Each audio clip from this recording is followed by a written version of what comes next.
The story begins with the rowdy son of a noble family who reigned in the academy like a king. However, due to his reckless actions, he was expelled from his family and dormitory. Ed Roth Taylor, or rather Taylor, is thrown out of the dormitory along with his belongings. The other students who once feared the tyrant are now relieved they won't see him next semester. Anyway, it's all his fault since he tried to cheat on the entrance exam. The problem is, the person who did that isn't the tyrant Taylor anymore. It's the protagonist of the story. He ends up entering the game The Failed Swordsman, where typically you enter as an overpowered character, but our protagonist ends up in the body of a third-rate villain expelled from the dorms at the beginning of the game. Indignant with the situation, Taylor shouts that this is all unfair, claiming he always lived a simple and ungreedy life. However, the students nearby call him a scoundrel for saying that after what he did. The failed swordsman sits silently as he waits for the students to leave. Among his things, he picks up a mirror capable of showing his stats. Even though he's attending a magic academy, his intellect is dragging on the floor, and his stamina is so low it's pitiful. This was expected. He's a third-rate villain who only appears to be beaten up. Why you bully me? The protagonist tries to remember what happens to Ed in the game. In the post-credits, it's shown that his fate is to become a beggar, wandering the streets. This leaves the MC completely shaken as he's now in the body of this beggar. Even though he doesn't know why he's possessing this body, he's determined not to let this be his end. The school is practically a city located on Mount Arkan. To escape the prying eyes of other students, he ends up in the underdeveloped forest. As it took him quite a while to get there, he had time to understand his current situation well. Even though Taylor has been expelled from his family and dorm, he hasn't been expelled from the school, which is extremely important since Sylvania is a top-tier academy, and as long as you graduate, you'll have a guaranteed future. Since the game is set in the academy, he can use his knowledge of future events to his advantage. Once he graduates, he can have a comfortable and lazy life. His main objective is graduation, but as this is a top-tier academy, the tuition is also very expensive. Without family support, his only option is to try to get a scholarship, but his stats are too low even for that. Before thinking about tuition, there are 3 more urgent things to worry about: shelter, clothing, and food. At least he won't need to worry about clothing since he has plenty in his suitcase. The problem lies with the other 2. He has nowhere to sleep at night, and thanks to his horrible reputation, it's impossible to get a job. His only option is to stay in the forest for now. At least he won't die of thirst since there's a stream nearby. There are 10 days left until the start of classes, during which time he'll become fit to attend this school. Surprisingly, Taylor can use windblade magic. However, since his stamina is terrible, even cutting a few pieces of wood leaves him extremely tired, and with tiredness, hunger only increases. When he was younger, his grandfather said he ate tree bark when there was no food. He lights a fire with magic and uses a chalice as a pot to heat it. Up close, it looks like chicken breast, but when he puts it in his mouth and eats, he vomits immediately afterward. After starving for a day and vomiting for 2, he concludes that wood should only be used in building shelters. The first step is to gather 4 supports for the cabin, but it's really difficult alone. He ends up falling due to the weight of the wood but uses all his strength to lift it and quickly tie them together. Even though he finds it wasteful, Taylor uses his clothes to cover the ground. After a whole day, he manages to finish the makeshift cabin. A system message appears congratulating him on creating a basic shelter. The beggar, who is extremely tired, says that the creation system is luckily working. Lived his life as a noble, so perhaps he didn't know he had more talent with his hands than with magic. To aid in hunting, he crafts a simple harpoon and tries to catch some fish in the lake. Probably his determination is the only thing driving him after so many days without eating. Taylor manages to catch 2 fish and fry them using his ignition magic. But when he finally goes to enjoy his meal, he notices someone approaching. One of the main characters and also the person who left Taylor in this situation, Princess Phonia. Ed Roth Taylor was a villain who used his noble status to hit on the protagonist's childhood friend, but clearly ended up beaten. In retaliation, he maliciously tried to manipulate the protagonist's entrance exam to get him expelled, but was caught in the act by the princess. Due to her insight ability, she can detect the lies and conspiracies of her target. Ed was in a pitiful state trying to invent lies, but was exposed by the princess. As we already know, he was eventually expelled from the dormitories, and now he has encountered the worst possible person at the worst time. Phonia approaches, asking why he hasn't been expelled yet. Taylor replies that he was expelled from the dormitories but is still a student of the academy. The princess is brief and tells him to leave immediately since she can't stand shameless people like him in this school. She continues to insult the beggar in every possible way, and she spends so much time doing so that his fish, which took 3 days to catch, ends up burning. Even though he's concerned about the fish, the girl in front of him is a bigger problem, as she really has the influence to expel him. Taylor mentions that the sun will set soon and asks why a princess who is usually protected by her soldiers is walking alone in an isolated forest. Fumiya thinks he's trying to threaten her and automatically prepares for combat. However, the protagonist kneels and says he's actually thanking the princess. Obviously, she doesn't believe his words, but her ability to detect lies perceives that he's telling the truth. Recalling the story's lore, the Roth-Taylor family used their name and influence to conduct human experiments in search of eternal life. Eventually, they were captured and executed, but as Ed was disowned, any connection with the family was severed. He may die of starvation or cold, but he won't be executed. Talking to the princess, all his words must be true, as getting caught lying is game over, or rather, life over. Analyzing the timeline, the reason the princess is alone, dressed plainly, and walking in the forest is definitely due to the class leveling test. In the game, this is a mission set by Professor Glass to find magical pearls hidden in the forest. The protagonist mentions that Professor Glass can be a bit perverse, and knowing the noble Princess Phonia, he must be aiming for the best class, but without her help, she will never make it into Class A. The MC says that in the south of the forest, under a giant tree, there will be a small gift he left there. When Fumiya approaches, she finds a small magic pearl. When he met Ed, he was definitely a liar and charlatan, but the tailor now spoke the truth. The next day, the class placement test finally ended. The professor instructs them to show the pearls they obtained. Some students with bright looks on their faces show the things they managed to find, but they are all placed in Class F. Glass explains that those who found pearls with low magical power are the only ones who reached Class A, and only 3 succeeded. Jigsaw the wild wolf, Lortel the redhead, and lastly the person who found the pearl in the guardian tree. That pearl had extraordinarily high magical power, so that person will be placed at the top of the class. Meanwhile, the protagonist, who had his lunch burned, now doesn't even have the strength to use a spear, and ends up improvising a fishing rod. In the game's story, since she was young, Princess Phonia saw through flattery and sophistry, so she developed the innate ability that doesn't allow anyone to lie to her. For this reason, Taylor had no choice but to speak the truth. In the original, the reason the proud princess began to be called the Princess of Love was because she failed the leveling test and fell to Class F. If the present princess succeeded and reached Class A, then the information he has from the game becomes useless. At this moment, we find out that the one promoted to the top of the class was not the princess, but the sleepy mage, Lucy Merrill. Fumiya knew that Ed was telling the truth about the pearl even before going to get it, so why didn't she pass the test? First of all, why did the princess hide her identity? She was embarrassed by the special treatment she would receive, so she decided to prove to herself that she could do everything alone. For this reason, she decided not to take the pearl as it would be something she didn't achieve alone. The title of Princess of Love she will receive in the future is not an attribute or ability. It is something gained by treading a fair path. Even though he baited her, he knew that the princess wouldn't accept the gift. While thinking about this, Taylor finally catches a fish after a few hours. Our future beggar has to start running early in the morning to make it to school on time, but in the future, every drop of sweat and effort put into the academy will be worth it. The opening ceremony finally begins, and the students can enjoy the food while listening to the speech. Our protagonist can hear whispers of people speaking ill of him, but none of it matters, as he can finally enjoy a good meal. Some girls nearby are impressed that the person who looked pitiful during the entrance exam eats in such a polite manner, while the girl with pink hair says he seems strange somehow, as if he were a completely different person. Today is the first day of classes in Sylvania. The teachers give an enthusiastic lecture welcoming the new students, while Taylor almost got expelled on the first day. Phonia talked about him to the dean, but judging by the smile of that grumpy old man, she must not have said anything bad. Still, it's better to be careful so that the original story doesn't change. Due to living in the forest, the protagonist ended up acquiring survival skills, which he literally uses for his survival, even being able to hunt small animals. During the hunt, the MC ends up encountering the girl with pink hair. She is Janica Faylover, the top student of the second year, and one of the main characters. As soon as she detects the protagonist's presence, she asks if he's the funny guy Merylda was talking about, quickly appearing in front of him and introducing herself. Janica says that this forest is the territory of a high-ranking spirit named Merylda, and she ended up saying some things about the unwanted visitor who lives there. Upon hearing the phrase unwanted visitor, the protagonist feels worried since he cut down several trees and killed animals, but Janica tells him not to worry since that's the natural order of things. Taylor is relieved that even a huge wild wolf has a good heart, making Janica realize something. She extends her hands and shows a forest spirit that signed a contract, but Taylor can't see anything. Taylor thinks that if he wants to be friends with Janica, he just needs to intervene at the right time, but decides to step away, saying that he can't see spirits and that he only came there in search of food, leaving shortly afterward. The best option now is to follow the original plot plot. Only then can he gain informational advantage. Besides, Jenica is someone he should never get close to. Seeing Taylor leave, she tells Merylda that he really is a fascinating guy and apparently really can't see spirits, but wonders how he knew that the guardian of the forest was a giant wild wolf. Jenica is also sad since she tried to be kind, but Ed was only dry in his responses. But Jenica hasn't given up on winning him over and says she'll have other opportunities to see him. Meanwhile, we realize the hard life the protagonist is living. The distance from his cabin to the school is extremely long. Even leaving in the early morning and running at full speed, he almost always arrives late. To study, he uses a burnt stick and a stone slab. On the way home, he has to wash his sweaty clothes daily and still check several other things for the next day. Because of this, he only sleeps 4 hours, but that's not what's really bothering him. It's Jenica who has been following him all day. She asks how he noticed, but it would be stranger if he hadn't noticed. Taylor threatens, asking if she doesn't know who he is. The worst villain there is, the liar and swindler, Ed Rothstaler. That's the judgment other people make of him, but Jenica doesn't know him yet. This phrase reminds the protagonist what kind of character she is. Someone who seems naive and foolish on the outside, but knowing what awaits her in the future, it's simply impossible to respond to her with a refreshing smile on his face. Since Jenica Faylover will become the leader of the first act, even though she's the only person who still smiles at Rothstaler, he'll need to push her away somehow. The protagonist says his life is a mess and he's been rejected by his family, so he asks to borrow money from her. Every year, Jenica receives a scholarship for being the top student, but that doesn't just mean her excellence in academics. As she's from a poor background, the only way to enroll and advance in school is with that scholarship. Jana's only weakness is money, so unfortunately, she has to refuse his request, even though that was his main goal. 3 days later, Taylor still feels bad for what he did, but it's better than getting involved with important characters and changing the main story. The problem is he's a magnet for important characters. When he goes to enter his tent, simply the most powerful genie in the game, Lucy Merrill, is sleeping in his cabin. She wakes up complaining that he's so noisy she can't sleep, but when the protagonist asks what he did, Lucy responds that she's not talking to him, but rather the wolf the size of a house behind him. She says that the guardian keeps saying incessantly to Taylor to save Jenica at all costs. Even though she says this and points to where he is, the protagonist still can't see anything. In fact, the biggest problem now is her. Like a beautiful lazy person, Lucy goes back to sleep, so Taylor ends up realizing how she got there. Even though she's small, Lucy can use her magic to leap like a kangaroo, always looking for the best spots to take a nap. This camp is deep in the forest, where there's no one around, so it ends up being the perfect place to sleep. The next day, Taylor realizes he must do something about Lucy while she sleeps. The girl is casting advanced spells and floating. It's also dangerous for her to stay there too long since it can distort the original plot. Taylor manages to set up a rope trap to catch small carnivores, but Lucy deactivates the trap by taking the dried meat to eat. He knows he can't beat her, but there's a strategy. The MC comments that the castle maids were looking for her. Upon hearing this, Lucy immediately says she has something urgent to do and flees. There was information that everyone ignored. Lucy hates the dormitory maids who take care of her like mothers. Thanks to this information, he finally managed to get rid of another main character. As he went out into the forest with an axe in hand, Taylor thought that the fact that she stayed at the camp for 2 days hadn't changed anything in the original story, but he realized he was wrong. A few days later, the MC observes the joint combat training mission. It's literally a combat exercise simulation aimed at reducing lethality, so fighters use fake weapons and mages use basic elemental magic. Above all, in this class is when all the important characters appear, from Princess Phonia to the lazy Lucy. Even so, the most important character in this event is the protagonist, who coincidentally is also named Taylor. So to differentiate him from our protagonist, we'll call him the failed protagonist. The next fight is his. Taylor already knew that everyone from the first year would win the matches and ended up not paying much attention. In fact, the only thing he had to pay attention to was Jenica coming to talk to him. Ed is impressed that even after experiencing that pathetic person asking for money, she still manages to be extremely excited like a puppy showing the match list. The protagonist obviously isn't interested, but Jenica asks if he doesn't want to know who he's fighting against. At this moment, Taylor experiences true terror. At this point in the story, Ed Rothstaler had already been expelled, so he didn't participate in the tournament. Things get worse when he sees who his opponent will be. It's simply a main character, Princess Phomia. Before worrying about the beating he's going to take, he hears the guy with the megaphone say that the next fight is for the failed protagonist, this getting him extremely excited to see her. In fact, at this moment it doesn't matter who Taylor is going to fight against. Although he has lived as a failed protagonist for a long time, in the game there are thousands of endings, and all of them are extremely difficult. so Taylor hopes the failed one will win and achieve the best ending. The problem is that his opponent, Lucy Merrill, hasn't appeared yet, leaving the future beggar extremely worried. Luckily, he realizes that she's sleeping on the reserve podium and goes there telling her to go fight. If the fight is cancelled because she's lazy, it will be a big problem for the story, as this is the first time the failed protagonist wields a sword. In the original story, even though he was born to be a swordsman, he never held a sword. During this fight, the failed one will cut Lucy's magic and quickly get close. Lucy will be surprised by his speed and will use intermediate level electric magic, being disqualified and making the failed protagonist the first to defeat her. However, what happens in the fight is the total opposite. With just one spell, Lucy throws the protagonist out of the ring, leaving him extremely injured. His story is of a failed person who exceeds other people's expectations, even though everyone drew premature conclusions about his match. The failed protagonist manages to get up and face adversity. As in the original, he quickly advances towards Lucy. Taylor thinks this is the moment he'll use lightning magic, but this time she stops the blow using wind magic, throwing the failed one away. Taylor is totally shocked, realizing that the original story has changed. While seeing the failed one leave the arena, he thinks that leaving him alone will definitely be a problem. The wind protection Lucy used is a magic contained through the contract with the high-class wine spirit Merylda. According to the scenarios, Lucy and Merylda are separate entities. However, because of the 2 days she spent in his cabin, she ended up signing a contract and became stronger because of it. As their names and the princesses are called for the duel, Taylor rushes over to the failed protagonist, completely ignoring Fonia, who's in his way. In this fight, the failed protagonist was supposed to win and gain confidence in his sword, but in the end he lost because of the existence of a character that shouldn't even exist. Taylor shouts for him not to feel down since his fight was amazing. If the failed protagonist's heart is broken, there's a chance our protagonist will need to work harder on the story. Then we see a bit of Fonia's past. The first person to discover her talent was Emperor Kloll. This ability wasn't given by a god or anything like that. It was something she created as a means of protection. But even though she could see through people, there was still a horrendous abyss in her eyes. The prota asked her to take it easy, while the people around, hearing him shouting to the failed protagonist, think he was just trying to make fun of someone who just lost. Even agreeing with what people say about Roth Taylor, and knowing he was a liar to the end in the past, she knows that despair was genuine. Then the combat begins. Fonia says that our MC confuses her and intends to come to a conclusion with this duel. Knowing that the only magics Ed can use are fire and wind, she starts with a water ball and wonders how he will react to it. Her goal in this fight is to forget everything and have a great battle, but the reality is that the protagonist is hit by the magic without doing anything. The princess, who was expecting a great battle, is confused, while Taylor is lying on the ground like Yansha, quickly assuming defeat to avoid getting beaten up anymore. The other students start laughing at him, since he ended up being worse than the failed protagonist. While getting up, Taylor says it was a good fight and he learned a lot, but the princess finds it strange that since he stepped onto the stage, she didn't make eye contact at any moment. First of all, he was never interested in the duel. As he runs through the corridors, we understand why the protagonist lost on purpose. He simply tried to act as an extra, and also the most important thing now is to find out where the failed one went, since if the world's protagonist gives up now, his life as a rich vagabond will derail. Before he can find him, he's stopped by the princess who followed him running. She's pissed off because he didn't even try to win the duel. Her head is already involved in many problems and he's just another one of those problems. When Taylor realizes she already has so much repressed frustration, he approaches telling her to calm down since there's no need to get so worked up. When she finally comes to her senses, she's embarrassed by the things she said, telling him to forget it. The beggar takes the opportunity to hit the road, but she keeps talking about what it was like living in a palace all this time and decides to ask one last question. Fumiya questions if he knows about the dark side of the Roth Taylor, and the reason why he bothered the failed MC is because he needed to be expelled from the family. Even though she's almost entirely wrong, her deduction was accurate about the Roth Taylor family, but the protagonist says he has no idea what she's talking about since it's still too early to investigate them. This only makes the princess even angrier since logically it doesn't make sense for him to be rooting for the failed one when he tried to get him expelled a while ago. Our Pinocchio decides to just ignore all the questions and respond with lies, even knowing he would be detected, making Fonia even more pissed off. Since she has no evidence to prove what she's saying, she calms down and clears the way for him to go deal with what he needs. As he's leaving, Taylor feels a bit guilty. She's already so involved with the main story and still has to deal with one more headache because of him. Taylor says that the burdens he carries couldn't be compared to those of a princess, but sometimes she needs to relax a bit. This isn't the palace where she needs to worry about everyone, it's Sylvania Academy. Throughout Throughout her life, Phonia saw through others, but this was the first time someone saw through her. The MC wasted a lot of time in this conversation. If he's not quick, his life as a vagabond, or rather, the whole world could end. But before he can approach the failed one, he's stopped by his childhood friend. She says that the protagonist is already going through tough times and doesn't need him to bother him. The failed one also gets up, asking why he's still at the school. At this moment, Taylor realizes something he had forgotten. As much as he's a failure, he has a fighting spirit that never falters no matter how strong his opponent is. While he fought against the princess, the person who ran away without looking back was Ayla Triss, who comforted him after the defeat. The failed protagonist asks if Ed has something to discuss with him. Taylor realizes that as long as Ayla is by his side, he won't need to work so hard, so he just decides to leave, saying that the protagonist is good with swords, different from him. To be honest, Taylor thought the failed one would do his job as the game's protagonist and do all the heavy lifting, but now he feels relieved, as the character he lived alongside for so long is still fine. Even so, it's not like the other characters are going to start liking him out of nowhere. Taylor keeps going to the door until he sees an explosion in the training field. Originally, everyone should witness this while they're in their seats, the fight of the gold Loratel's daughter and the spiritual witch Janica. Even so, the failed one and his friend are watching the scene. Taylor hopes he observes the combat well, since his first ordeal is approaching. Episode 1's boss, Janica failover. After the combat, people surround her as she was the only one to defeat the new students. Janica becomes quite happy and thanks everyone, but ends up seeing the girl she just defeated being taken away totally injured and feeling extremely bad about it. Unlike the original, Lucy defeated the protagonist, and all the attention that should have been given to him went to Janica. She already has many friends, but this incident made things even more frantic, which might actually be good for our little Tarzan, as he won't see her for a while. 2 weeks have passed since combat training. Without the main characters, he can focus on studying and survival. Even his stats, which were horrible, have improved a bit, but it's still too early to be lazy. At this moment, Janica appears in the forest, embarrassed to see the protagonist almost naked, but Taylor says it's her fault for suddenly showing up. While sitting by the fireplace, Ed asks why she keeps coming back there. Janica says it's comfortable like an ultra-secret base, and also would like to ask him for some advice. The protagonist, in his monstrous shape, asks what advice. She says he probably didn't see since he left before her battle, but she ended up hurting someone. In fact, Taylor knows that his opponent used a forbidden intermediate level spell, but that doesn't matter to kind-hearted Janica, who still thinks she may have overreacted. She asks if she should apologize, although her friends stop her, saying it was her opponent who erred first. But Taylor is different and tells her to do what she thinks is right. Janica is the lovely and cheerful second-year student. Everyone loves her because of this. If she has any self-criticism, people will always be on her side and encourage her, but Janica knows that even though someone is always protecting her, it doesn't erase the mistakes that were made. As she expected, Ed never stands unconditionally by her side. Taylor says he can't do anything if she's offended, but in reality, it's the total opposite. She wasn't offended by it at all. As innocent as Janica may seem, she actually understands people quite well. When the protagonist asked for money, she understood that he was indirectly telling her not to get too close, but it's precisely this side of Ed that strangely makes him comfortable to be around. The next day, we see that the protagonist has a serious problem. The failed swordsman game is considered a masterpiece, but few people have seen its true ending. As it is a multiple-choice game, there are several bad routes, and there is a character known as the beginner killer, as all encounters with her at the beginning of the game result in death. And this same person is chasing the protagonist everywhere. The daughter of gold, Loratel Kelchin. Loratel is designated as a hidden heroine. Unlike the princess, she's treated as a villain from the start, but her true face is only revealed in the second half of the story. At the moment you understand her loneliness and anguish, players are forced to choose between her and the princess. But our protagonist is not the protagonist of this story, and he bolts without speaking to her. Of course, the Gold's daughter won't let him go so easily. Loratel says Ed is a great inspiration, as even under difficult circumstances, he continues to strive. If you take away the fact that he's arrogant and egocentric, he really is someone to admire. Before leaving again, she offers 3 gold coins to hear her request. As Ed has been close to Janica recently, the mercenary would like him to help her make friends with her. 3 gold coins are really tempting, as it's the earnings of a whole month for some, but the protagonist is not a sellout, so he approaches and asks if the Gold's daughter also buys connections with money. Loratel puts the coins in Taylor's pocket, practically confirming his question. This money-obsessed fox realized she would enter into a political war with the princess for control of the academy, so she has already started to win allies. Taylor offers a handshake. Loratel thinks she managed to buy Ed. As for people who have been rich all their lives, a moment of poverty is enough to crush their hearts. But it's exactly those small coins that lead their lives to ruins. Attacking the unemployed is supposed to be very easy and simple, or that's how it should have been. But the protagonist returns the 3 gold coins, gaining Loratel's attention. Of course, he's not happy with it at all. If he had taken the coins, his life would have been a little easier. But the downsides of being caught between the noob destroyer and the beautiful boss are much more frightening. That night, Loratel didn't feel humiliated by Ed's obvious rejection. After the conversation, she understood the pros and cons, and as a perfect businesswoman, she won't miss any opportunity within her reach. In fact, her plan is to turn Janica into one of her allies. Loratel apologizes for what happened in the joint combat. Janica asks how her wound is since she still feels bad. The mercenary thinks about manipulating her using her guilt, but is surprised by Janica asking how her conversation with Taylor went. Even though she says not to talk about others' personal lives, spirits are first-rate gossips, so she ends up hearing about most of the conversations in the north of the forest. Janica comes close and says that sincerity cannot be bought with money, and she prefers Taylor's approach in that sense. Anyway, she goes to her room saying she still has a lot of work to do and apologizes for hurting her so much during combat training. Loratel is somewhat disappointed that all her attempts to get allies didn't work out, but something also catches her attention. For some reason, Janica seemed to be at her limit. At the camp, the protagonist lays out all his clothes neatly, but Lucy, who was passing by, says the place stinks and uses magic that explodes, throwing his clothes everywhere. But something catches Taylor's attention before he gets annoyed. The senior maid from Sylvania's best dorm, Belle Maya. Coincidentally, she was also the person responsible for expelling Roth Taylor. Ed tries to explain what he's doing there, but the maid already knows because of Janica, but certainly didn't expect him to be living like Tarzan. Taylor couldn't take his eyes off the basket Belle was carrying. The maids are a group of elite women trained for household chores. Inside the basket, she carries the best ingredients she collected in the forest. Taylor tries to remember if she's an important character for the story, while Belle says there's no need to be so formal, but upon remembering that she has no impact on the main lore, the protagonist says he could never underestimate a maid who's always working hard. He thinks there shouldn't be a problem with extra characters becoming friends, and after a while of flattery, he managed to hear explanations about various edible fruits and mushrooms. 2 of his creations were also completed, and to relax a bit, he starts heating up tea in the chalice. His fire magic and wine blade have reached level 10 from how much he uses them. The tea finally gets ready, and he can enjoy a beautiful sunset while drinking his tea. Taylor feels like he's starting to have fun with all this, until something falls from the sky, exploding his camp. It is heavily thrown back, while Lucy says something almost killed her. The MC is confused since she is one of the most powerful people in the world, but the person who threatened her life was Belle Maya. Of course, all this wasn't for nothing. Lucy skipped class again, so Belle was just doing her job and disciplining her. But when Lucy realized she was going to get beaten up badly, she teleported as far away as possible. Taylor, who's already mad at her for destroying his cabin, gives her a smack on the head, saying she ruined everything, but realizes the smack hurt more than it should have. Lucy says because of the teleport, her magic is drained, so he takes the opportunity to get back at her. Taylor now goes to the library. As he's tired of living like a beggar, he seeks knowledge to build a real cabin. A girl approaches saying it's time to close the library, and notices he's been studying hard. Elka says she sees people studying so diligently as motivation for her to study too, introducing herself and asking our protagonist's name. As soon as he introduces himself as Ed Roth Taylor, the girl is shocked. This is a familiar reaction since his fame precedes him, but she says he's different from what the rumors say, and that rumors shouldn't be trusted. Elka says she also knows someone as sincere as our beggar, and that she'll be rooting for him from now on. She leaves saying she needs to go back to her dorm until a huge earthquake comes, knocking the bookshelf on top of her. The end of episode 1 and also the fight against the boss has begun. It's been 2 hours since the disaster began. The kids gather at the camp, while Ayla explains that this is a spiritual summoning magic, or rather, a magic to summon a high-ranking dark spirit, Glaskin. The princess says this is bad news, as the only person who can summon so many spirits is the best second-year student, Janica Failover. Everyone falls silent when she says this, as everyone there knows Janica's potential. The only one who steps forward and is willing to stop her is the failed protagonist. He says for now, the spirits can't leave the barrier, but they're alone to deal with this. Alvira says if everyone there puts their hands together, they might be able to defeat a high-level spirit, but the coward Clebius is not at all in favor of this, as even if they manage to defeat the intermediate spirits and subdue the boss, they still have to face Janica herself, and to make matters worse, there are 2 high-level spirits there. Alvira wonders if she really did all this alone, even though she's powerful, manifesting a high-ranking spirit and controlling several at the same time should be quite difficult. Ayla says that's probably the power of Velosfer when it comes to evil spirits. They are the ones who really control the link. Jixu says that chatting won't help at all. They have to act, and the person who will decide what they have to do is precisely Princess Phonia. When everyone is looking, waiting for her decision, she remembers the protagonist's words and decides to go face her in an hour, but only the best students from each year will be able to go. Another student comes with a report. Audrey's hall and the potion warehouse are protesting and probably won't join the fight. Suddenly a student arrives saying a librarian's apprentice and a second-year student are trapped in the library. Phonia asks their names and finds out the girl is Elka Islan. As soon as she hears the name of her childhood friend, Jixu heads towards the library to rescue her, but the Daughter of Gold and the princess say the library is too far away and they need his strength now. The princess asks who the other student is there, but the girl hesitates to speak, making Jixu angry and asks what she's hiding. As soon as she hears the name Ed Rothtailor, Jixu's expression changes. The girl says he stayed there late into the night and didn't have the courage to send him away, so she asked Elka to do it. Everyone there knows what kind of guy Rothtailor is, leaving Jixu even more pissed, but Phonia needs him in the attack and asks to have a little faith in Ed. Everyone there is paralyzed after hearing what the princess said. Rothtailor is such a big jerk that even if she used all the words in the world to convince them, it wouldn't be enough to convince them, so Jixu sets off to find his friend. Some medium-level spirits try to block his path, but they are easily defeated. He is filled with pure hatred, thinking that if Rothtailor does anything to his friend, he'll beat him right there. Jixu's past is literally the phrase from poverty to wealth. He lived in distant savannas that even the power of the kingdom couldn't reach. There was the world where survival was of the fittest until the end of the day. Jixu is a descendant of nomadic peoples, but when he reached adulthood he was separated from his family and lived alone like a lone wolf, doing everything possible to survive as a true beast. But one day, a young girl asked his name and said he looked like a wolf walking on two legs. At that moment, Jixu realized he wasn't a lone wolf, but a cub abandoned by the pack. After that day, Elka's father accepted Jixu into the family. Pursuing the fast pace of civilized life made wilderness become a distant memory. The wolf cub became a man, but if it's to protect her, the man will once again become a beast. The reason for all this is because of the rumors about Rothtailor, a cheater who harasses freshmen. Jixu runs quickly through the school corridors. Seeing Rothtailor sitting on the floor, totally injured, he asks where Elka is while Ed says she's in the literature room. When Jixu enters, his friend is fine, sleeping peacefully. All his worries vanish for a moment. Looking around a bit, he notices several bookshelves surrounding her as if they were trying to protect her. The curtains are also drawn to block the spirits from seeing her, and even a note is written on the board warning her not to leave. Realizing that the blood on Elka's jacket is not hers, leaves him with only one choice, the one who sacrificed his body to protect her, Ed Rothtailor. 3 hours ago, when the shells started falling, Taylor managed to save Elka thanks to his daily strength training. He finds it strange that the epilogue of episode 1 is happening earlier than expected, but hopes that the failed protagonist and the other characters can handle it on their own. Of course, he can't just stand idly by. After all, time is of the essence, so he starts building a barricade around Elka to protect himself from the spirits. But at that moment, he realizes something. What makes Janika's powers special are her strong mastery of spiritual understanding and spiritual connection to Taylor. These are impossible knowledge to acquire since he can't see spirits, but since all the spirits summoned by Janika are materialized, this might be his perfect opportunity to increase his experience. After the battle, his spiritual magic skills have risen considerably, but still not enough to secure a contract with the spirit. At this moment, Jixu appears carrying Elka and asks what he's doing there. The protagonist simply responds that he was training, but obviously the wolf boy doesn't believe his words. Now he understands what kind of human being Rothtailor is, thanking him for saving his friend and that he will repay this debt at any cost. The friendship between Elka and Jixu was of little importance to appear in the main scene, so it ended up being forgotten. Even so, this man is a friend of the failed protagonist who trusted him from the beginning to the end of the story. It says he probably ran out of the student center, but now that he has confirmed his friend's safety, he must return to battle and help Taylor. Jixu is a little confused with Rothtailor sending him to help Taylor McClure and asks why he considers him so much. Ed explains that it's not a matter of consideration. The failed protagonist has the elemental cutting ability that is the only one that can harm that monster, so Jixu thanks for the advice and leaves. The protagonist thinks that now that he is given advice, the story should unfold like the original, but the fact that Jixu is still not the failed protagonist's best friend is strange. In the original, the protagonist learns the elemental move by training with Jixu, but since the end of Act 1 happened too early, there wasn't even a chance for that scene to happen. This also means that without the elemental elemental cut, no one in that group will be able to cause any damage to Tarkin. Because of his mistake, the whole original plot is crumbling. At the student center, Jigsaw apologizes for the delay and says he will pay for his mistakes. But the princess says that even if he had been there, they would have lost anyway. Everyone is extremely injured since the first attempt failed. The guard says that if they want to invade again, they will need to wait for reinforcements. Thonia is very worried about what will happen since luckily they managed to retreat from the battle. Her guard and the best first-year student were injured. Now she doesn't even know if there is a way out. At this moment of despair, someone arrives saying they shouldn't waste time going after Tarkin. Judging by the progress of the summoning rituals, soon it will be complete, and the best choice now is to split the team in two. Messing with the main story was the last thing he wanted to do, but now Taylor has no choice. Clevius asks if he's making some kind of joke, but Jigsaw, who is now on Taylor's team, tells him to shut up. The protagonist says they need to get through the fire spirit Tarkin. The problem is that Tarkin has an impenetrable defense, so his plan is for one group to attract his attention while the other passes to subdue Janica. Loretel says that's a terrible idea since they only managed to escape by sheer luck, and if the group attracting attention fails, things could go very wrong. But Taylor says they should only be assessing the risk if there was another option. Then Loretel says that the real problem is who will be part of the attraction group, as it is practically the Suicide Squad. The failed protagonist, being a good protagonist who likes to put himself in danger, says he wants to go, but Taylor refuses, saying that he will be needed in combat. In fact, they're seeing all this wrong. The attraction group won't die, and they also don't need to be divided equally. Only he, Clevius, and Loretel are enough to attract Tarkin. The two obviously don't want to participate in this, especially Clevius, who hates Roth Taylor because of his reputation, even not understanding his intentions. The princess decides to follow his idea and divide the team into two, the team of powerful characters and the Suicide Squad. As a precaution, she asks that none of them die, while all teams set out for their goals. In the hallway of the building, Taylor just tells them to follow his orders and everything will be fine. As they advance, the MC is sure they will win, even telling Clevius not to worry so much. As fearful and lacking in confidence as he is one of the strongest when it comes to combat. Clevius realizes that Roth Taylor is full of confidence and begins to think that there really is a way to win, since the only thing they need to do is to attract the attention of that giant lizard. He had only decided to join this team because the princess's firm attitude convinced him, but realizing he's not alone in this, he can gather a bit more courage to face his fears. Cletus approaches the lizard, which is already preparing an attack, but when he asks Ed what he has to do, the two simply vanish, leaving him alone to face the lizard. Desperately, Clevius starts to flee and shout that they were traitors. Loretel is outside listening, remembering the protagonist's words. As Clevius advances alone, Taylor tells her to leave. Loretel asks if in the end, he'd always planned to sacrifice Clevius, but Ed says he's not a sacrifice. As much as it may not seem like it, he is one of the best students at the academy. Moreover, her most important function will be hers, since she is in charge of ensuring a path for the entry of the subjugation group and delivering a critical blow to Tarkin. As she prepares the spell, she thinks that one really shouldn't trust rumors. Ed knew that everyone might hesitate and doubt themselves, but Loretel is different and tells her to just blow everything up when the subjugation group arrives. Loretel asks what they are doing and orders them to enter to subdue the boss. She remembers that during combat training she ended up blowing up the ceiling of the hall. Perhaps that's why Taylor had left this function to her, and begins to find him quite interesting. As the subjugation group advances, Loretel remembers her other function. Clevius continues to desperately flee from the giant lizard and shouting that if he survives, he will kill both of them. The mercenary prepares the spell and remembers the protagonist's words. Even if they manage to attract Tarkin, they can't let him roam around the school, as that would destroy everything. The only way is to trap him, and for that, they first need to deal with his mana-resistant shell. Of course, Taylor already has a plan. While he runs up the stairs of the building, Loretel says that he was really right, and that without the elemental cut, it is impossible for anyone from the raid to defeat Tarkin. Arriving on the balcony of the castle, Taylor knows that what they need to defeat Tarkin is enormous firepower, and it has become clear who will use it to achieve that power. As he holds Lucy, Taylor is really angry, wondering how she can sleep in this chaos. Thanks to the destruction of the shelter, she had nowhere to sleep, so she returned to the place where she used to take a nap. Probably Belle's irritation is a strategy to take Lucy out of the scene, making her spend all her mana and fall asleep. The little witch ends up waking up after smelling dried meat. Taylor just throws all the food that was in the bag into her mouth and prepares to throw her at the giant lizard. Thanks to the exercises he did surviving in the jungle, his strength is enough to throw Lucy at high speed towards Tarkin as if it were a bomb. She explodes, releasing all her power at once. While the protagonist is almost dragged by the impact. He remains firm, looking at the lizard, since this is the most important moment. Tarkin is a high-level fire spirit that has a shell capable of withstanding anything, but after being hit by Lucy's high-ranking magic, his shell is shattered. Knowing that now his attacks can cause damage, Taylor decides to take advantage of the opportunity to get as much XP as he can by delivering the last hit. Before that, we see Janika's story. Because of her talents, she always received a lot of love from her mother, who was proud to have her as a daughter. In school, this love and pride continued, as people could trust her for anything. Because of that, the pressure to meet their expectations weighed on Janika's shoulders. Seeing that everyone is there, she thinks she should greet them with a smile on her face as always. But who is really controlling her actions is not her, but the giant demon behind her. Realizing that the main fight must have already started, the protagonist just decides to leave it to them and continues on his goal. He tells Lortel that it would be great if Lucy had killed the lizard, but it doesn't matter, since they will end it themselves. Lortel asks how they will do that since she launched 2 ice spells, but nothing happened. The best way to kill the lizard is by cutting its throat, and since her ice magic is not suitable for cuts, he will need to do that. Lortel asks if it's not better to leave that to Claudius, but changes her mind as soon as she looks at him. Taylor will take responsibility for killing him and just wants her to be able to stop his movements once. As he advances, he says he will be betting his life on her, but asks her not to consider it a bet, but an investment. As she prepares the spell, Lortel says she liked him much more than the princess who is acting like a monarch just because she is of royal lineage, and also intending to bet her life on it. Claudius can't stand to flee anymore, so Taylor advances to the lizard. Seeing the monster preparing the spell, he begins to understand why Claudius was so afraid. Even so, he continues to advance while preparing his wind blade, but before reaching the boss, something catches his attention. Gaskin's red arm appears in the sky, which means that the failed protagonist group entered the boss's final phase and that things are going as expected, but the timing is not good since such a scene would attract anyone's attention. While facing Tarkin's magic, Lortel's attack hits him at the last second. Even in the midst of such turmoil, she makes no mistakes. The same goes for our protagonist, who used this skill thousands of times. The maximum level wind blade pierces Tarkin's neck, finally defeating him. Of course, he wasn't the only victorious one. The failed protagonist advances to the right hand, completely cutting it off. Due to the explosion, he is thrown away now with completely white hair. Even being a failure, he is really the protagonist of this story. Meanwhile, Taylor sees the sky crack, finalizing the end of this battle. Lortel says she has met many people who claim to risk their lives, but they were all cowards. Looking at Ed's empty expression, she asks what the problem is since they just went through the life or death crisis, and decides to introduce herself formally once again. They shake hands, but when Ed looks at her hand, the 3 golden threads are there. This time she managed to catch him off guard and says she now owes him a favor. Taylor is worried if she will really keep in touch since he doesn't want to get involved. Who comes to talk to him is the failed protagonist. Even though he doesn't like Roth Taylor, a debt is still a debt, and thanks him for saving them. Claudius, who is still angry, tells him not to show respect to someone like him since he almost died because of his betrayal, but everyone tells him to shut up. The princess also thanks him and says she can recommend him to the student council, but Taylor says there's no need since it was Lucy who truly helped defeat Tarkin and the failed one who defeated Glaskin. The alchemist asks if he's throwing away the credits out of shame, but Jigsaw tells her to be more respectful to her seniors. Seeing this scene, the protagonist is happy since he can see all the main characters at once. After all, each one there is playing their role in this world. The failed protagonist grows stronger with each approval, and his childhood friend grows stronger alongside him. The princess eventually accepts her fate as a monarch and matures slowly. Jigsaw finds his own path amidst civilization. Claudius gains a little more self-confidence while Alvera realizes that life is not just fun. They were all main characters who had their own roles to play, and in the end, they all received a trophy called success. Knowing this, he stepped back and went to look for something that couldn't be seen during the course of the game. On the stage where the confrontation took place, there is a locker where Lucy used to nap during exercises. Taylor always felt there was something wrong with that, so he needed to go there to confirm. Backstage, who was hiding inside the locker after the confrontation was Janica. He remembers the conversation he had with Lortel. The last time she talked to Janica, she managed to see a little of her room. In every corner, there were beautiful gifts symbolizing people's sincerity and gratitude. The problem is that there were so many that there was no space to put a book on that huge table. Her wall was full of stickers and notes that weighed on her like stones. The solution to that was simple: to store the countless gifts and remove the stickers from the wall. But Janica became obsessed with the fact that she had to honor the goodwill and sincerity she received. Needless to say, what she did was reckless, so Velosfer took advantage of the darkness and managed to control her. Due to the failed protagonist, losing to Lucy and her being seen as the heroine. This part of the story accelerated much more than it should have. The reason the failed one lost was due to Lucy's contract with Merilda. This only happened because she went to take a nap in a cabin in the forest, and the one who built that cabin was a character who shouldn't even be at the school. Janica tries to appear relaxed and says that inside that box is cozier than she expected. She certainly didn't expect Taylor to find her so quickly, since she's about to burst into tears right now. The protagonist remembers the wolf's request to save Janica. Perhaps Merilda asked him to do that precisely because he was the only person to distance himself from her. In the end, his attempt to make a contract with the auto-rank spirit failed, even after studying and training magic late into the night every day, always smiling at his family, friends, and teachers. She certainly went through many difficult moments in secret. Taylor doesn't know how comforting those words can be, but says she has certainly worked hard to get there. At the top of the stage, there is a proud parade of the main characters, where they are applauded and praised. Behind the stage, it is dark and silent. The villain of the first act leaves the stage as soon as the main characters move forward, even though he has witnessed the conclusion of the first act countless times. This is the first time he really manages to see everything. Since his spiritual abilities are at their maximum, he can see all the spirits surrounding Janica. All the spirits, including Merilda, seem satisfied with his action. Now, 10 days have passed since Janica's trial. She acknowledged all her mistakes and declared that she would accept the punishment willingly. However, the students and teachers expressed their support for her. In the second trial, the princess says that she could not be judged for attempted murder, as she was being controlled by an evil spirit and did not do it consciously. Even Lortel showed up to resolve the damage suffered, making the commercial association fully compensate for the restoration of the academy. Of course, it was not for free, since she got a contract that held the ordering fees on school supplies. The result of all this was that Janica's expulsion was revoked. Everyone was extremely happy. Her friends noticed her sadness and prepared a big celebration tea for Janica. She still seems a bit down, but her friends will avoid talking about anything related to the incident and try not to bother her. The problem is that when the two go to talk to Janica, she asks what the difference is between liking and loving someone. The two are startled, asking why she suddenly said that, but Janica replies that a friend has recurring dreams of a knight riding a white horse. The two get married and live happily ever after. Anis asks what else this friend said. Janica replies that when she looked in any corner of the room, she could see the person's face in her mind. Realizing the situation, Anis runs away as fast as possible, leaving her friend behind. She knows she needs to approach this slowly to avoid hurting her extremely delicate friend's heart, and also so that other people don't find out about Janica Feylover's secret love. She decides to say that liking or hating someone is a confusing feeling, and also that this is not the best time to be honest with her emotions. Besides, it is better to handle these matters delicately, since it would not be good for her reputation if other people found out. Janica thanks her for the advice and says she needs to return to the main hall to report her suspension. Her friend managed to relax completely since she avoided the explosion of a bomb at the school. Our protagonist, who saved money tirelessly, managed to spend a little due to the suspension of fees and bought a toolkit. As he returns to the camp, he meets Janica, even though he had to avoid her all this time. Now that the first act is over, she's just a supporting character, and he sees no problem in starting to socialize. However, as soon as he speaks, Janica hides behind a tree and runs away, unable to be honest with her feelings. Taylor finds it impressive how he managed to make a good and friendly person lose her composure, but he can't dwell on that too much since he's busy. Finally, it's time to leave the shack and build a real cabin to live in. On the first day, he chose the location to build the cabin. By the third day, he managed to gather the necessary wood for it. By the sixth day, he paused wood collecting since the semester results were announced. Apart from practical classes, all his grades were extremely high. An observation is that Janica continued to ignore him, while her friends looked at him as if to tell him not to approach her. After 18 days, the woodworking is almost complete, and since the holidays began, he could invest all his time in building the cabin. Lucy continued to fall into traps, making him think he should stop using dried meat as bait. On the 27th day, Bella Maya came to deliver herbs and mushrooms to him, but when she asked how things were with Janica, she was confused when Taylor said she might be hating him. On the 30th day, the cabin construction is going wrong. Unfortunately, our protagonist doesn't have Lloyd Frontra's knowledge and once again encountered a group of Janica's friends, but she fled when their eyes met, while her friend seemed to have noticed something. On the 37th day, Jigsaw came to help him. He said the failed protagonist is really a nice guy, as he had said, and after 45 days, he finally finished building the cabin. There was nothing on the floor and walls, but at least there was a roof, and if he closed the door, not even an insect could get in. Our protagonist went from being a beggar to a country bumpkin, and while resting, he heard a noise coming from the ceiling. When he went outside, inside to see what it was, he found Lucy taking a nap. At that moment, Janica appeared, greeting him. A few hours earlier, Belle mentioned the cabin that Taylor was building in the middle of the forest, and when she saw it for the first time, she found it more impressive than expected and wanted to go inside to see what it was like. She said it's extremely natural to see a cabin in the forest and want to go inside to see what it's like. In short, she's manipulating Janica to take the first step with Taylor. She then said she was passing by and was curious about the cabin, wanting to see what it's like inside. The protagonist finds it strange that the spirits didn't tell her about it, but Janica said they mentioned it briefly. In fact, they gave detailed descriptions of how Ed built the cabin, mainly talking about the muscles in his body, but she swears she didn't spy on him and knows all the details of how he's been living. Even though it's just a wooden cabin, the protagonist invites her to see how it is. Then finally, evening comes, and Janica says she owes a lot to everyone else, especially to Fumiya, Lortel, and all the others who helped by lending money for the tuition. Taylor says she shouldn't worry about paying back the debts since it's a generalization to think that you have to pay what you owe. Unfortunately, she can't understand that the incident happened because the weight of all that sincerity from others pressed on her. Even though so many people invested in her, Janica decided to move from state-of-the-art facilities to old-fashioned ones just because she wanted to owe a little less to others. But the Dex Hall is a shared room for at least 8 students. Living with so many envious looks would be like chaining Janica to a prison. Looking at her now, Taylor knows that in the end, none of her implicit problems were solved, but he says that if she decides to isolate herself, she can come by any time since it won't be a bother. She is very happy with that, and also says that if one day he is overwhelmed, he can ask her for help, as when that happens, she will help him at all costs. Taylor looks at the sky thinking about how overwhelmed he would be. The second semester is approaching, and with it the beginning of Act 2. A grimoire kept inside the school will cause a great storm that will devour the entire academy, and probably Lortel will do it. Nevertheless, the protagonist says he will never be overwhelmed, as it's not him who will have to go through difficult times, but the game's protagonist. In the story of the failed swordsman, the honor students of Ophelis Hall have a life as nobles almost guaranteed since they gained several advantages, but that's precisely the problem because of a period of heavy rain and a rule of the academy that only the students of Ophelis Hall were benefited. The inferior students of Dex Hall began to get frustrated by that, and eventually the repressed feelings of these students exploded into a rebellion. Of course, this didn't happen out of nowhere. Lortel instigated all this. The merchant contacted a representative of the inferior students and made him start the mess in the academy. Willain was an expert in provoking and manipulating others and already had a justification, so it was easy. A proposal was made to change this situation, but just the idea that the academy would have to accept the proposal was enough to enrage the common students, who made the situation big and showy after attacking Ophelis Hall. All those extremely expensive things were burned, causing a great cost to the school. The academy, which was already in a difficult situation due to the last incident, will be forced to sell the most important thing to them, the sealed sage's grimoire. Lortel watches the rainy sky, remembering her days of poverty. She knows that in this land of learning, there is plenty of light, but because of that light, she can see the dirty darkness in it. At this moment, the only thing she wants is someone the same, a disgusting person who lives like a gutter rat. During the revolution, the students shout for their rights, and throughout all this confusion, there are some main characters. The first is the intermediate boss of the first floor, Toto, the deceiver. The failed protagonist ended up beating him up, and thanks to that, he was bribed by Lortel. His role was to dominate the new maid who protects the first floor and open the hall, letting all the other students in. Toto is a character who doesn't play such an important role, as his only function is to delay the main character and his friends. However, the role that was originally for Toto is now being played by Ed Roth Taylor, who has just become an intermediate boss. To explain how this happened, we need to go back 2 days. While hunting for his meal, the protagonist realizes again that Ed Roth Taylor's body really has no talent when it comes to combat skills, even forcing himself to use the bow every time he hunts. His proficiency with the bow is completely ridiculous, and to make matters worse, he realizes that with each passing day, he receives more visits to his camp, and he lives quite far from the school. Of these frequent visits, 3 of them are worth mentioning. The first is the lazy mage, who usually comes to visit him at random times and bothers him with stupid questions. The second is someone he's genuinely glad to receive. Janica always shows up with some treats and ends up teaching him how to do household chores. His gratitude for her knows no bounds, even if occasionally she seems a bit out of the ordinary. Taylor had to explain this to mention the third visitor, the daughter of gold, and the person who is the black veil of the second act. She's probably trying to gather people who will be useful. Taylor intends to simply ignore her, but Lortel says she didn't intend to call him either. However, since Toto is unconscious, she had to resort to it. it. When the protagonist hears that something happened differently from the normal scenario, he immediately asks what happened to Toto. In fact, during the discussion with the failed protagonist, Toto ended up saying that he was worse than Ed Rothtailor, so he received a punch from Jigsaw, who was angry with his words. Loretal says the job is simple. He just has to grab the key to the hall and open it from the inside for the students to enter. Of course, Taylor doesn't support this idea and says that several other students could do it, but the mercenary practically says she only approached him because of his crappy reputation. Knowing he was expelled from the hall, Loretel thinks Taylor must be angry and wants to get back at the academy. However, the protagonist says he's not at all interested in doing that, but whether he likes it or not, he has to make the main story progress normally, and he'll also earn 20 gold coins for doing so. While protecting himself from the rain, the protagonist knows that this strategy of ruining the academy's finances is complete madness. However, because of this, a new group that rivals the princesses will appear. Mercantilism will fight with the student association to see who dominates the school. In fact, what matters is who the failed protagonist will choose, as that will be the winning side. When that happens, our beggar will join the side that's closest to winning, since he also needs to survive. At that moment, Janica arrives, drying herself from the rain. She finds Ed really amazing for being able to live there even with these rainy days, and says that if he needs anything, he just has to tell her, and she'll help him with pleasure. Since she decided to move to a smaller room, she'll have to throw away many of her things, and to avoid wasting them, she would like him to accept them. Janica is like a little puppy, talking about all the things she can bring, while the protagonist says he would gladly accept. Janica also asks if Lucy does this often. The protagonist knows that these extraordinary powers didn't come for free. Due to her laziness, she had to deviate from her destiny, but on rainy days like this, it's impossible not to reflect on her life. However, Taylor doesn't care and simply tells him not to pay attention to her. He remembers that Janica is still in Ophelis Hall, and when it is invaded, the protection room will be activated, locking the students in their rooms. So, to avoid any danger to her, Taylor asks her to wait for him tomorrow around 9 o'clock at night in the Rose Garden in front of the hall. She gets quite excited, thinking it will be a date, and leaves extremely happy. The MC knows that around the beginning of the semester, the rains will stop, so he can enjoy sunny days again. In Ophelis Hall, while training, Jigsaw says he lacks posture and didn't expect his friend to get so angry over punching someone. He finishes exercising and looks out the window, seeing a hooded man entering the hall. Since his vision is sharp, he can identify that man as Rothtailor. The MC asks where the other maids are, and the newcomer answers that they are all in the meeting hall. She has also prepared the requested items in advance, and with all preparations ready, the occupation mission of Ophelis Hall begins. The students outside shout that they can't take this treatment anymore, while Willing continues instigating the discussion. Suddenly the gate opens, and all the students rush inside. Willing approaches to find out who Loretel bribed, but is surprised to see Rothtailor there. The protagonist pretends he always agreed with the things he shouted and saw him as a hero. Willing feels like an idiot for judging him based on rumors and starts to get emotional, but Taylor pushes him to the next floors and tells him he needs to continue leading everything. In fact, Willing will be the one to take the blame for all this, while the first floor maid took the opportunity to escape while the protection rooms are activated, trapping the students. Walking through the hall, the protagonist thinks everything is going according to the original scenario. Loretel appears and says it was a good idea to leave all this to him, as the academy staff will repress this invasion as soon as they arrive, so it's better for her to finish things before that. However, before leaving, Loretel asks an unexpected question, asking if our protagonist has ever killed someone. Taylor obviously says no, so Loretel says that she has never directly killed anyone either, but she crushed the lives of other people to survive. She lived her whole life betraying and being betrayed, leaving everyone who crossed her path in misery. Even knowing that a person like her doesn't deserve sympathy, she ends up asking if Ed sympathizes with someone like her. Ed says no, as you need to take responsibility for your decisions, and with a sympathetic look on her face, Loretel says he should do what he came to do since there isn't much time left. The protagonist sits in a chair, waiting for the story to unfold. Willing will lose control of the defense spells and transform into the boss of the 4th stage, while our Taylor just needs to sit there waiting for the failed protagonist to arrive and fight, stealing a little time. Meanwhile, in the Rose Garden, Janica finds it strange that a carriage is arriving so late at night, but decides to wait for Taylor since he left a note saying he would be late. In fact, she won't leave until Taylor arrives, although she feels guilty for following what he was doing through the spirits. All the people who arrived there were immediately reported, and coincidentally, most of them were women. Janica realizes that the flower clip she's wearing may have been a bad choice, and decides to go to her room to change it. Meanwhile, a group of 3 people approaches the hall. Alvera is worried about the herbs she left in her room and intends to go in to get them. The failed failed protagonist asks his friend to try to stop her since it's dangerous for the other students if she's angry. However, neither of them can do it, and Alvera kicks the door open. As soon as they enter, they find Roth Taylor sitting in a chair, analyzing all the destruction around him. Alvera asks if he will try to stop them from entering and questions whether he can actually do that since all three of them are powerful and Ed is just an amateur who can only use basic magic. The three prepare for battle. The failed protagonist asks why he's doing this and what's happening upstairs, but he doesn't get any answers. He advances toward Roth Taylor, who defends himself by throwing a chair. Of course, a chair won't be enough to stop a swordsman, but it buys enough time for him to prepare a spell. Alvera thinks he will aim for the swordsman, but Taylor aims upward and hits a pillar on the ceiling that almost falls on the failed protagonist. Before the smoke clears, Alvera is attacked with a wing blade that cuts the strap of her bag, causing all the magical ingredients to fall to the ground. Seeing Taylor so far away, she seizes the opportunity to retrieve her potions. In fact, this is exactly what he expected, and using his ignition to set the entire hall on fire, Alvera realizes that the battlefield has already been established and that Roth Taylor's judgments were quick and precise. Previously, Jigsaw had said he had high proficiency in magic, but in reality, it's as if he were a god of combat. The battle begins with Ruth Taylor against three students, and our protagonist showing who's in charge around here, Alvera, witnessing the situation against our protagonist. She may be the best alchemy student in the academy, but there's a small problem. Alchemists fight with magical tools or elixirs, and without them, their combat strength is almost zero. It's common for an alchemist to carry a ring or a magical necklace, but Alvera, thinking of herself as a genius, never considered having one. Seeing the protagonist's demeanor amid those flames, she contemplates the possibility that he premeditated the entire fight. The falling chandelier, the small openings he created to launch a fire barrier, all strategically planned to take her back. She can't believe that this guy, Ed Ruth Taylor, could have thought of all this. Alvera still has one last trick up her sleeve. As a final option, she pulls a magic orb from her pocket and summons a spirit beast, applying a fire resistance formula to it to make it furious and amplify its strength. Now, their mage is desperately searching for a spell to extinguish this fire and casts a spell with that in mind. However, a wind spell blocks her attempt, and then a gust of slicing wind almost causes damage. Taylor arrives at the last moment to defend against that attack and tells his friend to pull herself together. In magical theory, Isla's friend is incredible, but she lacks practical experience and is panicking in this situation. Taylor and Ruth Taylor know this, which is why the protagonist keeps targeting his spells at her, preventing Taylor from advancing toward the protagonist and landing a decisive blow. But at this moment, someone catches Taylor's attention. Alvera asks if he can get closer to the protagonist and also makes her attack with the monster rabbit. The villain finds himself trapped with the rabbit coming at him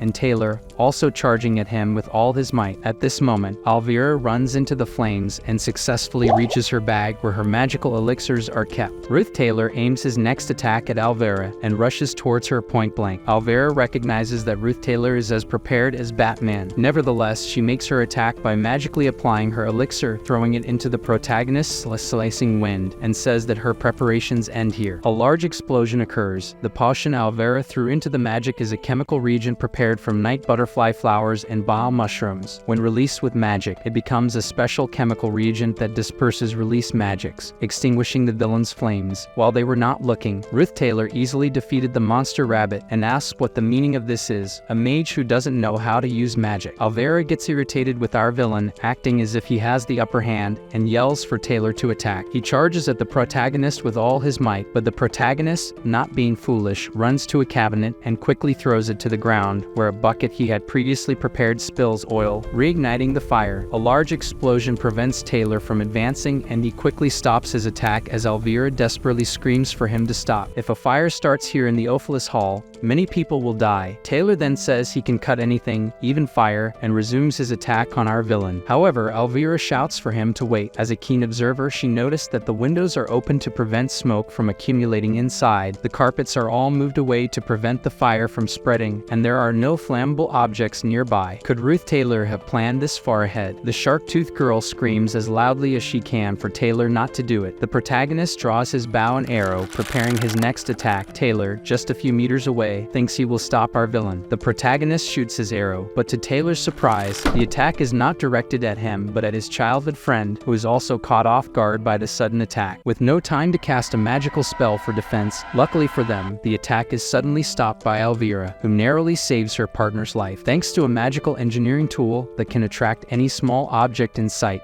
even from a distance, something about the arrow still catches her attention. To her surprise, the arrow was covered with cloth, so how did he plan to hurt someone like that? The more she thought about it, the more she began to sweat. She yells again for Taylor to stop going after the protagonist, because he must have another trick up his sleeve. Nonetheless, Taylor doesn't listen and charges furiously at our villain, and their swords clash. Our villain hears a sudden noise, exactly the sound the protagonist was waiting for as the second act of the Ophelis incident unfolds. This involves the second-floor boss, student Clebius, who enters in a panic, thinking everyone will die. With his objective achieved, he no longer needs to play the villain. Ruth Taylor lets out a slight sigh, thinking it's finally over. But there's no time for relief as Taylor lands a decisive blow, leaving him battered. Alvera is left speechless, seeing the protagonist's state, wondering what's wrong with him. Taylor goes to Ruth Taylor in desperation, asking if he's crazy and what his motives are for all this. Alvera feels nauseous, sensing that the protagonist was just toying with them during the fight. If Ruth Taylor really wanted to defeat them, he wouldn't have revealed himself and attacked after the chandelier fell, and yet he stood right in front of three people: a warrior, a mage, and an alchemist.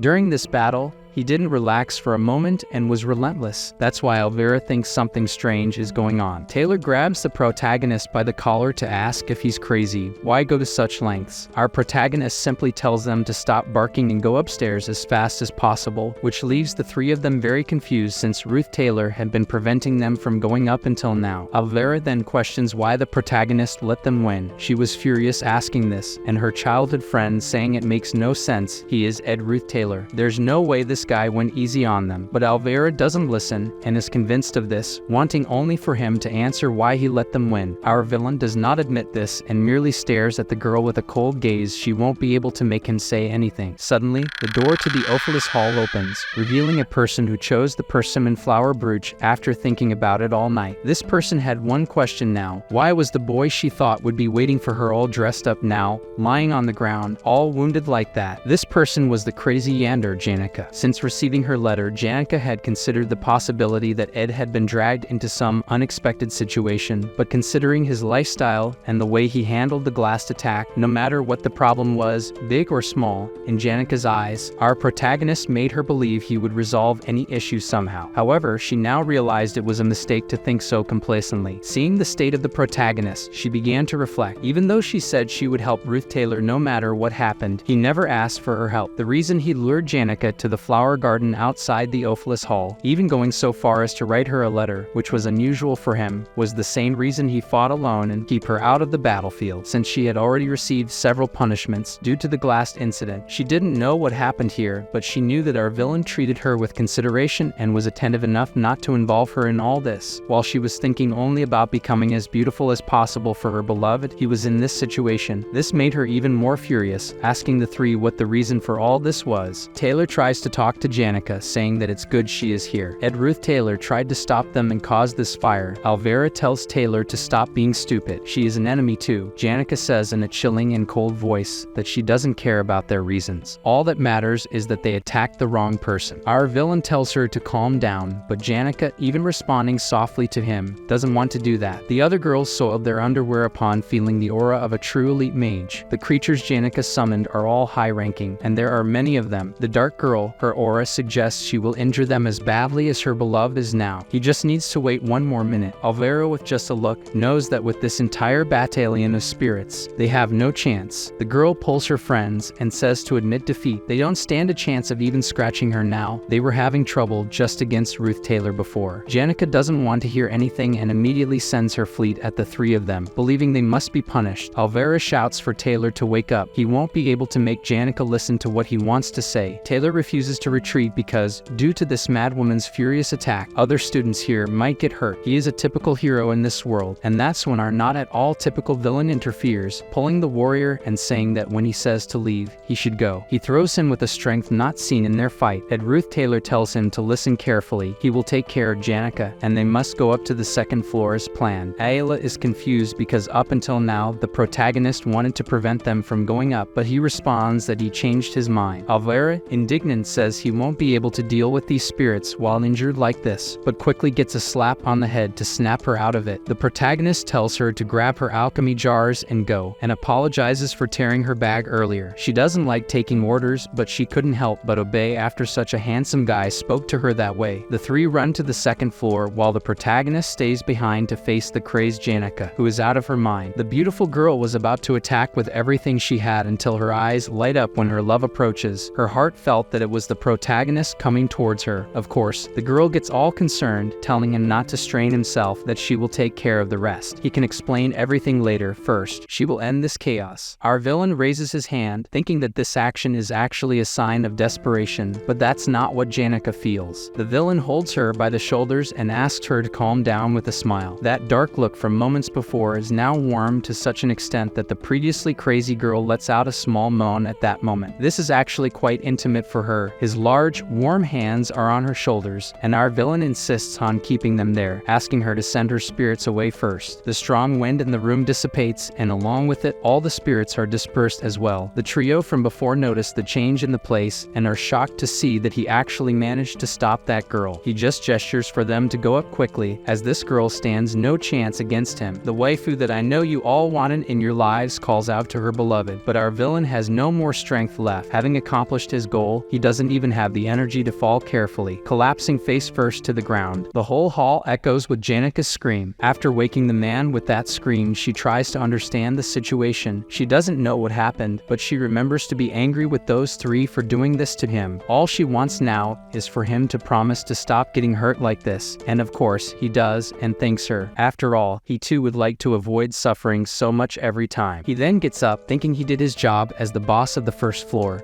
Now he can relax. But upon hearing Janica talk about a certain carriage she saw outside, a carriage with a golden crown, a slight worry crosses his mind. The golden crown is the symbol of the Elite Merchant Association, the adoptive father of Loretel, and the one who killed his biological father, the false boss who will disappear after losing to Loretel, the father of our waifu, the Golden King Elf. But the important fact is that his arrival at the academy earlier than expected means something is happening off the main story's tracks, something beyond our villain ED's knowledge. Watching from afar, the slender silhouette observing that newly arrived carriage is Loretel, asking the head maid if she also knows that mean-looking guy. Alice, the head maid, asks if she's talking about our protagonist whom they met at the camp. Loretel confirms, and Alice even makes a light joke, suggesting that Loretel has a thing for our protagonist. Loretel responds that our villain is quite cute, but that's not what she means. Rather, she had a feeling he was similar to Alice. On this, Loretel says she asked our protagonist if he could sympathize with someone like her, and his answer was not at all pleasant. He said she must take responsibility for the choices she made and left her mercilessly. That's why Loretel says people like them are doomed to hear such things from others. Alice, who had been the academy's head maid for about 20 years, started from scratch as an apprentice maid at 15. She proved very competent and became the manager of the Ophelis Hall. Most of Loretel's investments went there, and she spent a good sum to sway Alice from her righteousness. These losses created significant holes in Loretel's financial records, but she did not consider them wasteful. With a genuine smile, she tells Alice that she is very lucky to have someone like her by her side. Loretel found someone like her, someone who would abandon strict beliefs and values for a few gold coins, someone similar to herself. Loretel believes that only by knowing other broken people like herself can she stop feeling lonely, but regardless of her unhappy past or sad story, Loretel is clearly a villainous character, a hidden villain. She tells Alice that they will destroy the Ophelis Hall from the inside. As everything is going as planned, Loretel tells her accomplice that she will go to the storage room now, as she needs to play the role of the frightened innocent character who fled there. But unfortunately, folks, something went out of the girl's control. Alice draws her sword and says that a pitiful human like her, who never loved anyone or had anyone she could consider family, will be alone even in her death. Alice says she is not like her, and somehow, despite being terrified, Loretel expected this could happen. Meanwhile, on the second floor of the Ophelis Hall, the floor boss, Clebius, was controlled by Taylor through sheer force. On the third floor, the maid Kelly was defeated by the main group as well. Thus, Taylor and the group moved to the fourth and final floor, thinking that the only challenge they had faced so far during their ascent of the Ophelis Hall was against the first floor boss, our villain Ruth Taylor, who had even let them win. Upon hearing a scream from the fourth floor that scared even Alvera, they saw before them the visage of a person intoxicated with power, while the students who were part of this attack fled. The fourth floor boss, a hostage of the protective magic of Willain from the Ophelis Academy. The hall's self-defense system was now being used to attack the students themselves. As the battle took place on the fourth and final floor, people felt the tremors of the attacks and were terrified. Trembling and screaming in fear, wondering where the maids were at a time like this, the students decided to jump out of the hall windows, despite being on the upper floors. The entire situation turned into a catastrophe. Taylor's group struggled to face the hostage. Taylor asked Alvera if she had her night butterfly potion, which disrupts wizards' magic. The girl said it was useless because the source of the magic was an artifact, so she took the lead and used a weed reagent to block the boss's magical attacks. She assisted with defense and then kicked Clevius's butt to help Taylor defeat the fourth floor boss. After dodging dozens of spells, the hostage who was being forcibly used cried out as someone finally managed to defeat the artifact, causing a huge explosion on the fourth floor that was even visible from outside through the windows. Our villain saw this explosion from outside. Janica, still by his side, asked why he was still here. If he didn't treat his wounds soon, there could be complications. Our villain told her not to worry, that blood wasn't even his. The reason he remained lurking was to see this person arrive. Originally, the Golden King would be escorted by a large fleet of carriages, but his discreet approach told our villain that he had secret intentions here. This person wasn't supposed to be here now, so why? The MC knew that this carriage had been here for quite some time, but it was only leaving now. Was he waiting for the Ophelis Hall to be destroyed? Moreover, that person surprised our villain, the maid from the third floor, Shenny. She was one of the orphans raised by the head maid Alice. What our MC knew was that Alice had originally been bribed by Lortel, and Shenny was supposed to be the third floor boss. The MC then thought it would be impossible for Shenny to betray Alice, so the only alternative was the opposite, Alice betraying Lortel. If that were the case, there was only one possible future in this situation: Lortel's downfall. The villain Lortel engages in a political struggle with Phonia in Act 3 of the game, and is also the main ally of the protagonist against the Ruth Taylor family in Act 4. Our villain thought it was already difficult enough to take Toad's place as the first floor boss. Now would he have to take Lortel's role? The MC knew that was madness, so he had to resolve this too. For the first time, the protagonist said he had a favor to ask Janica, that it was urgent and he couldn't handle it alone. He didn't know how to explain it to convince her to help, but to his surprise, the girl agreed without questioning. She just told him to say what she needed to do. So listen carefully. Someone sent a letter to Elt informing him of Lortel's intentions to betray him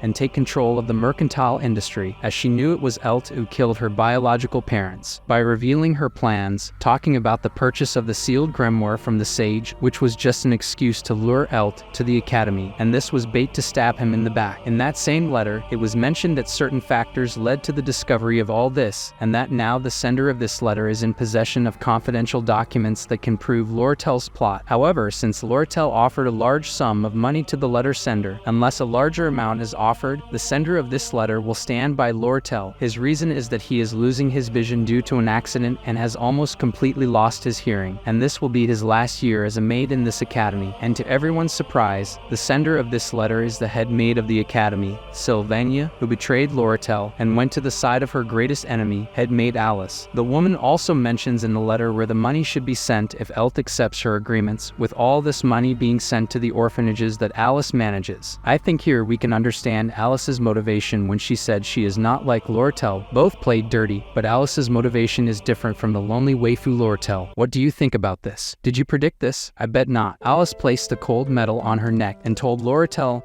not to move. Her adoptive father would arrive soon. The head maid remarks that she didn't expect to see that look on the girl's face. She thought Lortel was more composed. Alice says that Lortel claims to be seeking revenge on the Golden King, but in Alice's eyes, Lortel and her adoptive father are no different from each other. Lortel had no escape. All she could do was freeze in fear with the cold steel at her neck. That's when something heats up our favorite girl villain, an explosion, and the students group arrives at the scene. Alvera points out the responsible for this attack, and Taylor should be careful when defeating her alone. Lortel takes advantage of the situation and falls to the ground, claiming she is just a victim who was mistreated by the traitor Alice. The girl should just say she's okay and that Alice planned all this, but her face didn't match those words, and everyone is amazed amazed at her expression. What could be wrong with her? Lortel runs, covering her face from everyone. She now knows that the Golden King Elt is coming. That man trusts no one, so he must have come here himself. Lortel says the plan is almost complete. Elt will end up being responsible for the widespread tampering of the accounting books and the damage to this place, meaning he will be blamed for stealing and destroying Ophelis. She's never been closer. Now that he's here, Lortel just needs to send the carrier pigeons hidden in her room and hide. Everything will go right if she isn't caught. The lonely girl runs, motivated, but stops for a moment and remembers the words of our villain. If Alice is not like her, then there is no one in this world who understands her, which means as for Alice's betrayal, she expected it to be possible since she has been through it countless times. But the pain in her heart at this moment she has never felt before. Lortel melts into tears, and she even says it doesn't suit her. Since it's like this, she must do what she can to get to her room before Elt reaches the hall. At the same time, on the first floor of the main hall, Elt enters with his troop and then asks a person in front of him if he is a student and should leave here as soon as possible. The student, on the other hand, replies that due to a collapse, no one is allowed to enter there. This person is our third-rate villain from a game, Ed Roth Taylor. He says no one will climb those stairs now. Elt questions if it was the academy itself that gave these instructions to the student, and the MC says no, he is acting on his own while following the academy's rules. Our protagonist knows that only 3 people know the flow of history. Lortel, who wants to destroy Elt and take revenge on his childhood by taking his seat as mercantile president. Elt, who is here now determined to thwart Lortel's plans and buy the sealed grimoire from the wise woman, and using both at the same time, both Lortel and Elt, the maid Alice, the root cause of this plot twist in the story. The protagonist doesn't know Alice's motives for betrayal, but he knows she is on the 5th floor now, and knows that as the plot progresses, Taylor and his main group will run into Alice, and as our villain has already confirmed their abilities, Roth Taylor can trust them. This means he just needs to deal with the matter here, keep Elt out of the events in the Ophelis Hall to maintain the order of the main story. With that in mind, he shows that he recognizes the man in front of him. He is Elt Kelchin, the president of Elt Commerce, but he must go speak to the academy first. Elt then says he understands everything now. His dark aura takes over his face, and he asks if the boy is on Lortel's side. Look, 10 minutes ago, when our villain was with Janica and asked for a favor, he intentionally destroyed Jixu's room wall and said that everything was in chaos. So why is he still in his room? The guy says it's not explosions that will disrupt his training, but because Ruth Taylor is out there destroying walls. Now it's going to be cold when he goes to sleep. Jixu, when he realizes that Janica is also there, greets her properly. They haven't seen each other since the Glaskin incident. Janica apologizes for everything and seems disheartened by it. Jixu says that's in the past and she has already been punished for it. Now, more importantly, he asks if they are now a couple. Janica, embarrassed and shy as she is, says it's not that, but seeing her beloved look that way, she wonders if it bothered him. The MC isn't bothered by it. It's Jixu's fault for asking rude questions, and that's how he managed to ask Jixu for a favor, and the MC would repay him later. So at the present moment, when Elt was facing our villain and questioning if he had fallen for Lortel's monotonous appearance, Elt says he might enjoy a few coins she offered him, but Elt asserts that Lortel has the cunning of a fox and stabs others in the back as soon as they turn around. He knows because he raised her. The Golden King even says he would love to pay twice the amount of gold coins that Fox offered. So Roth Taylor thanks for the offer, but they didn't promise him any gold coins. So what's the point of 00? Elt understands what the boy was trying to get at. If words weren't enough to convince him, force must be. Looking around, our villain was surrounded. He tried to escape, but it wouldn't be possible. That's when the 2 people arrived to help him. Jixu and Janica attacked the soldiers. He asked the 2 to take care of this, and he will repay this favor later, and the 2 are not intimidated by the enemy they will have to face. They engage in combat, and that doesn't matter as much as our villain's objective. He should find Lortel and ask her about this situation, and after a moment of distraction, he realizes he's in the girl's path. Our villain wastes no time and asks if she hasn't managed to leave yet. The girl, of course, is shocked. She didn't expect to encounter this guy. Roth Taylor asks if she can run, and he'll help her. Let me tell you something, there's always a reason behind every goodwill and trust. Even the Elt store receptionist always acts as if he's flirting with Lortel because he hopes she'll provide some information. Katan, the mercantile employee, also gets very excited in front of Lortel because he always gets tips from her about something. The reason why the Academy bird clings so much to Lortel is that she always gives him the highest quality food. Lortel's world revolves around these twisted acts of kindness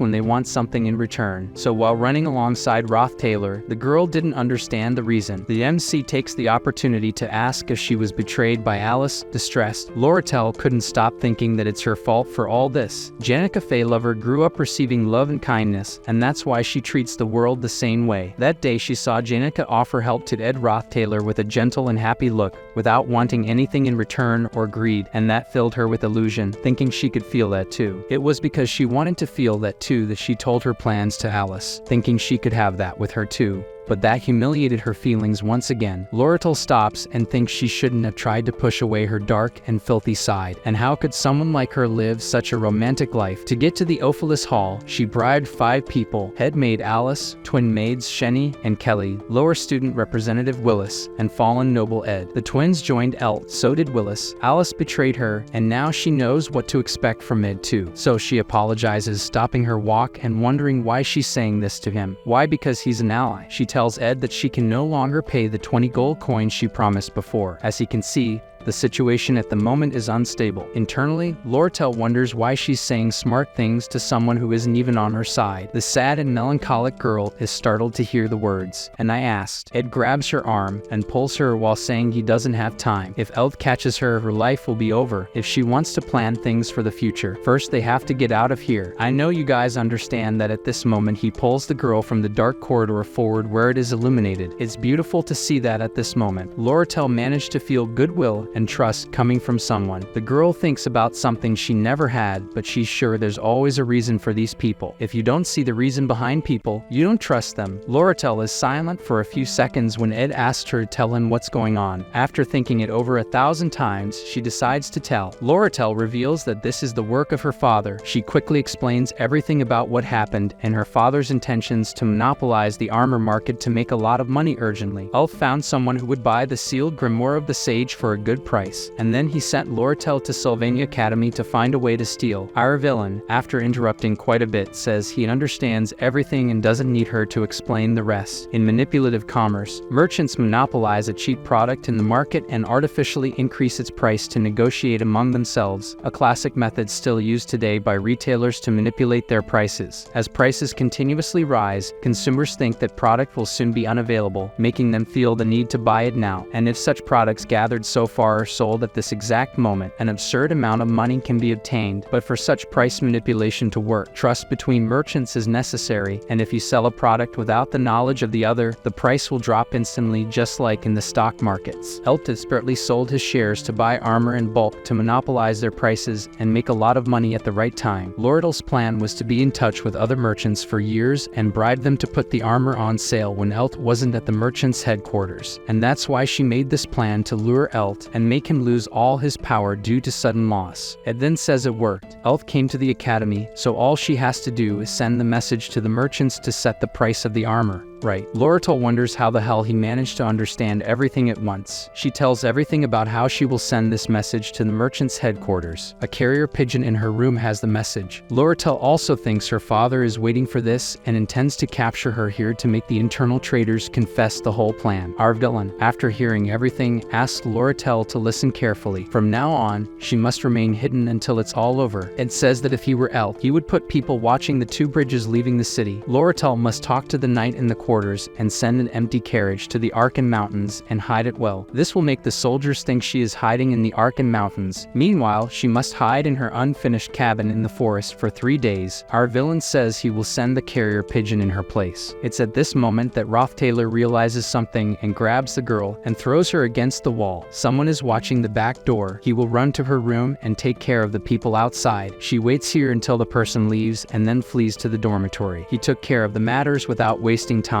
Ed's actions and words made Loratel think she could trust him with everything. While the waifu was mesmerized by this moment, Ed questioned if the girl is in her right mind because she was out of it. The Loratel he knows isn't careless like this. All of this happened so quickly, and it might even work, but the girl desperately wants to understand why he's helping so much. Our villain didn't expect such a question now. How can he convince this girl now? It simply says there's no reason. He just felt he should help her and walked out the door. After closing the door, Loratel hears the rain falling outside and hitting the floor inside. The sound of the rain was loud, but something was even louder. Battles were happening throughout the building, but none of these noises were as loud as something inside her. Inside her chest, a machine was beating so hard that she could feel her chest trembling. Maybe she had just experienced love. Outside, the maid Sheni commented that she didn't expect that person to come out, saying it was unexpected. This person had been mistreated all the way there. Our protagonist thought that everything was now heading towards its end. Taylor and his group were at that moment facing what would be their greatest enemy, using swords and everything they had. This enemy was the head maid of the Sylvania Academy, Alice. Although she was strong, she couldn't defeat the young first-year student. And do you know why? Because he is the main character of this story. This is the final act of the third arc between Taylor and the powerful maid, while the fight between the main characters is happening upstairs in another location, almost as if behind the curtains while the big theater show is happening. Our villain Rothstaler is facing one of the head maid's apprentices. Rothstaler had many encounters to get there and is already running low on mana, being able to cast only 2 to 3 basic spells. However, there is no time to think, as the maid is already rushing at our villain with only one intention: to chop Rufus into pieces. However, Rothstaler easily dodges the first attack, as he already knew she would aim at his leg. With this, he blocks the maid's attack, who lifts her skirt, revealing a series of mini knives. But before she can use the weapons, our villain is quicker, disarming her completely and immobilizing her. Maid Sheni is devastated, unable to believe the impressive moves of our protagonist. He then uses his last resort to win this fight, his sharing ability, which allows him to share one of his abilities with his twin sister once a day. Oh, I hadn't mentioned before, but this is not the maid who was the mini-boss while Taylor and the group were climbing the stairs. It's her twin sister. The ability the sister took is a low-rank ability, telekinesis. The twin sister goes all out in the direction of our protagonist, hitting him because he didn't have time to dodge. Her attack was well executed, but since it was a basic ability and not so strong, Rothstaler didn't need to dodge completely, as the attacks only made minor cuts. In the meantime, he takes advantage of the perfect moment to immobilize her, kicking her mini knives away, and finally saying that it's over now. Applying his final blow, the maid screams, pleads, and struggles, saying she can't fail Alice, now begging Rothstaler to leave. The villain only responds that Alice will lose. Sheni responds that he knows nothing about Alice, knows nothing about her pain, her responsibilities, her battles. Even blind in one eye and sick in body, she faces that group of people. Shen asked Rothstaler if he knows how many orphans the head maid Alice has saved, revealing that she is also one of those orphans. Rothstaler sincerely thinks that he really doesn't know much about Alice. His only knowledge is that she will be defeated by Taylor that day. He knows nothing about her past. The only thing he knows is that, through Taylor's forces, she will fall while bravely fighting against the main characters of this work for a dirty reason, but with the best intentions, like a mother who would do anything for her children, blind, literally and figuratively. While this happens behind the scenes, Rothstaler hears the lament of that poor daughter begging to save her mother. Indeed, he doesn't know about this. His only response is that it doesn't matter to him. Despite his harsh words to Sheni, he even sympathizes with her pain. Sheni, in her last seconds of life, says she will never forgive him for siding with Lortel, calling him by name and taking her last breath, accompanied by her mother, who also passes away. Rothstaler thinks he really knows nothing about their past, wondering what that something he should know it is. But in the end, these are stories that neither I, nor you, nor the protagonist himself will ever know what they are. While the fight continues, Rothstaler drags Sheni's body and leaves it in a certain spot in the Ophilis Hall. Without time to think, he departs as quickly as possible to fulfill his objective because, whether he likes it or not, he reincarnated in the body of a third-rate villain in this game, and his only option is to survive. With that, the system notifies Rothstaler, informing him that he incapacitated maid Sheni, and that changes will occur. To our villain's surprise, he gains a new ability, pain resistance, increasing his resistance to exhaustion and pain for a period of time. However, there is no time to think about this, so he leaves as quickly as possible to fulfill his duty. Entering Lortel's room, Rothstaler sees various luxurious decorations, papers, and books piled on her desk. That room is the place where Lortel lived for a long time. Next to the bookshelf is a cage with a carrier pigeon. Rothstaler writes a message to the merchant headquarters, asking them to sell all the armor in their stock. With that, the carrier pigeon flies away, also carrying the end of this art. Sometime later, wounded and struggling to walk, Rothstaler is in the mountains, thinking that while Elf fights against Jixu and Janica, he will not be able to capture Lortel. Lortel, by carriage, should have already reached the mountains, and the carrier pigeon has already departed carrying the resolution of everything. Everything went according to plan. Now, Lortel just has to wait, and everything will be fine. But something catches the villain's attention. Lortel herself walks up to him, places placing her hand on her waist. This act makes Roth Sailor think of the possibility that, whether he likes it or not, the person in front of him is a villain, none other than the Golden Daughter, Loratel. This is the perfect setting to eliminate evidence, as only Roth Sailor knows her secrets. Loratel is a secret villain who controls everyone behind the scenes with her own hands, a true villain. Roth Sailor desperately thinks about what he can do to survive, but his body is already exhausted. Before he realizes it, Loratel is already in front of him, about to attack with a knife. To the villain's surprise, she uses the knife to cut his clothes and treat his wounds, asking why he had to hurt himself so much. Roth Sailor cannot understand what just happened. Loratel helps Roth Sailor walk to the cabin, heading to the fireplace. With teary eyes and a blush, she suggests they warm up together. Finally, they snuggle near the fire, talking about how everything turned out well. Loratel draws Roth Sailor's attention, saying she now owes him a great debt, asking what he thinks about that, and if he doesn't find it amazing to have such a debt with someone like her. Roth Sailor just ignores Loratel's flirtation, inflating his ego, and makes a light joke. He smiles and thanks her, saying he will never forget this. The protagonist asks for 20 gold coins to settle the debt, which makes Loratel smile slightly. However, the atmosphere changes suddenly when Loratel asks about Janica. Roth Sailor responds that yes, he and Janica are very close and that she is a great person. Loratel replies that yes, she agrees that Janica is a great person, a great classmate, and a respectful person with a big heart, always considering everyone around her. Roth Sailor asks about the sudden change of topic, and Loratel remains silent for a few seconds before responding that she is not a good person. I think she has villainous intentions towards our protagonist.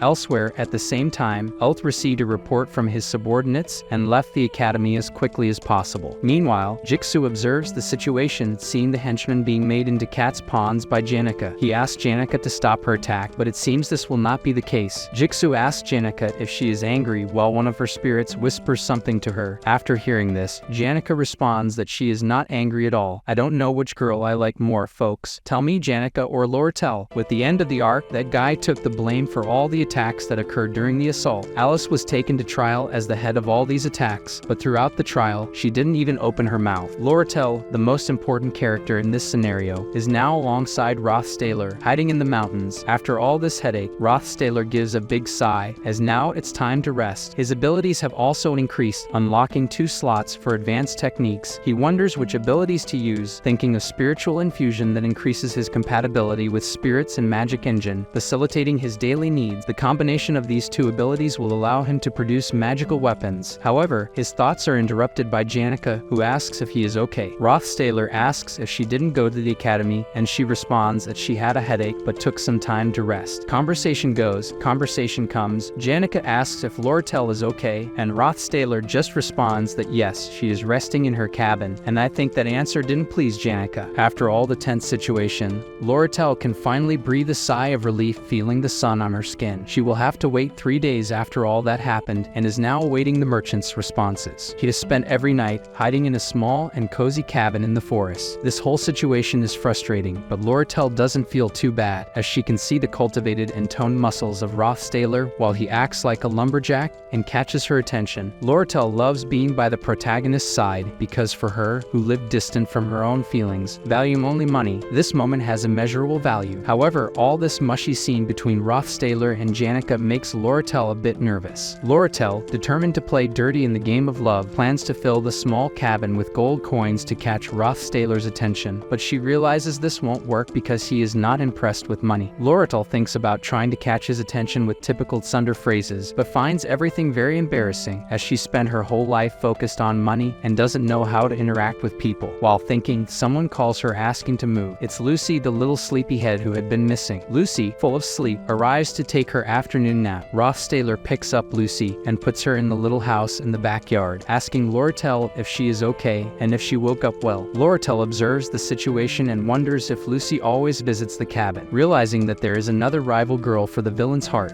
On the second morning during the retreat in the mountains, Loratel wakes up with a big smile and greets her visitor. Janica, despite the apparent smile, Janica has other thoughts, almost as if saying, "Stay away from my man." Lortel and Janica will have to endure this situation because Rothstaler is quite popular. While the protagonist works on building a brick for his fireplace, he decides it's time for lunch. During the lunch meeting, Lortel says she will pay Rothstaler for all the accommodation he is offering. The protagonist thinks about what she can give in return, and in the meantime, Janica watches these two, clearly jealous. Rothstaler unexpectedly asks Janica for a favor she is experienced in this area. Janica explains how to establish a contract with spirits, leaving Rothstaler surprised. A spirit reveals some confidential things about Janica, reveals that it was in charge of watching Ed before. She asked if he heard everything, and unfortunately for the girl, she was exposed. Lortel, noticing the tension, interrupts the conversation and tells Rothstaler that she will sell magical devices at a good price if he spends some time with her. Janica gets irritated and the two have a slight argument. Lortel wants Ed to spend more time with her, but Janica is determined not to lose space and fights for his attention too. Rothstaler, for his part, just watches the two and remains focused on his own goals, a true Sigma. A new person arrives at the scene, surprising everyone with their presence and interrupting the argument between Janica and Lortel. To everyone's surprise, this person is Belle Maya,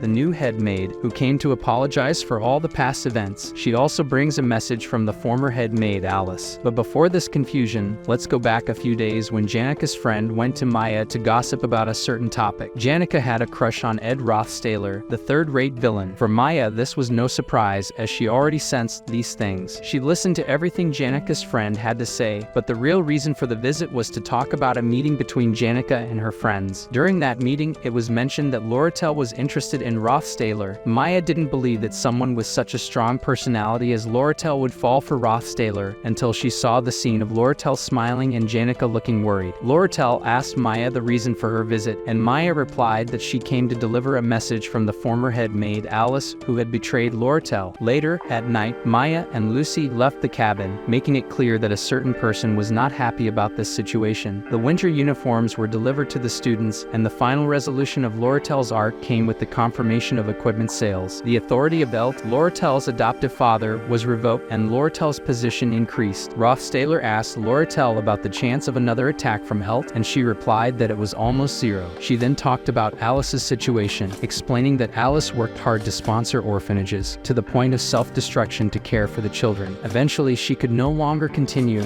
and gave her all for the plan, blindly followed by her maids. Lortel understood the reasons for Alice's betrayal, but in the mercantile world, sympathy doesn't exist, and any slip could be costly. Rothstaler gave Lortel a new perspective, asking her not to expose everything that happened behind the occupation of Awfulus Hall. Lortel smiled, keeping the letter she was carrying, and said that no one would know about the occupation. At the end of the retreat, Lortel prepared to leave, but before going, Ed gave her a torch and asked her to be careful. Lortel looked at him silently, surprised by Rothstaler's words, and commented that he seemed stronger. She adjusted his tie affectionately and said that he was still a simple student at Sylvania Academy. Pulling Rothstaler's collar, she gave him a passionate kiss, saying that he was becoming an attractive man, which caught the attention of other girls. Lortel thanked Rothstaler for his hospitality and told him to dream of her. Rothstaler, embarrassed, asked what she was talking about, and Lortel confidently replied that since he was so popular, she would make sure he was hers alone. She then said goodbye, stumbling and trying to hide her embarrassment, while Rothstaler watched her leave. Lortel's seductive skills were effective, and that night Rothstaler didn't sleep. Interpret that as you will. A while later, he reflected on everything that happened. He realized that his original plan of living a peaceful life without ambitions now seemed ridiculous and far from reality. With the arrival of autumn, in a certain tree in the middle of that beautiful forest, a girl surrounded by her spirits was alerted about a certain kiss between certain people, saying that she couldn't let things stay like this. She had already been warned that a certain person had a sweet and passionate kiss, and that the fox who stole the kiss knew well how to win people over. The girl, red with anger, asked what Rothstaler's reaction was after the kiss. Despite the hot kiss, Rothstaler's reaction was cold, which left her somewhat relieved, but her spirits encouraged her to go on the offensive, saying she shouldn't just feel relieved. Meanwhile, our villain was feeding his pet, Lucy, spicy food, which was cruel. He was training his skills and expanding the ingredients he could use, gradually increasing his status and dexterity. However, the biggest problem now was the lack of time, as with the start of classes, the time he had to develop his inventions was scarce. He used his time efficiently for his survival activities and to check the progress of future scenarios. Taylor was already part of the combat department, accompanied by his childhood friend, Princess Princess Fiona, both progressing well, but soon they would have a discussion with Lortel. Rothstaler was also keeping an eye on Lortel's situation, who was smitten with him, but now there was something more important to check. The next boss, Professor Glass, and he was having a meeting with his assistant Claire Elf. The girl came to say that there was something hidden about the attack on Ophelis Hall, and that there was another mind behind it. Glass, irritated, slammed the table and said he didn't want to hear theories and that she should find the culprit in 24 hours. She tried hard, and with all this responsibility on her shoulders, she found nothing, but upon checking the documents about that night many times, something caught the woman's attention, something strange about Ed Rothstaler. Then we return to our villain, who was talking to Lortel about promised magical devices. Lortel used all her charm to seduce him, but Rothstaler didn't pay much attention, which left her a bit frustrated, so she changed the subject and asked about his cabin, if it was ready. He said it was still missing a bit because things were a bit expensive for him. The girl didn't joke around when it came to money, and with that done, she climbed on the table and used all her beauty. Lortel asked if he liked the kiss from that day and said she saw him as a man wanting to use him. She said her help was for selfish reasons and that when she entered a battle, she entered to win. She admitted that she might not be able to contain herself and might attack him again. Lortel tried to maintain the appearance of a born negotiator but was embarrassed by her own advances. Later, Janica, super excited about Rufus' classes, advised him to focus on his magic and form a spiritual connection. Rothstaler made a summoning and established a connection with a low-rank spirit called Mug. The little Mug was motivated to serve Rothstaler. Janica explained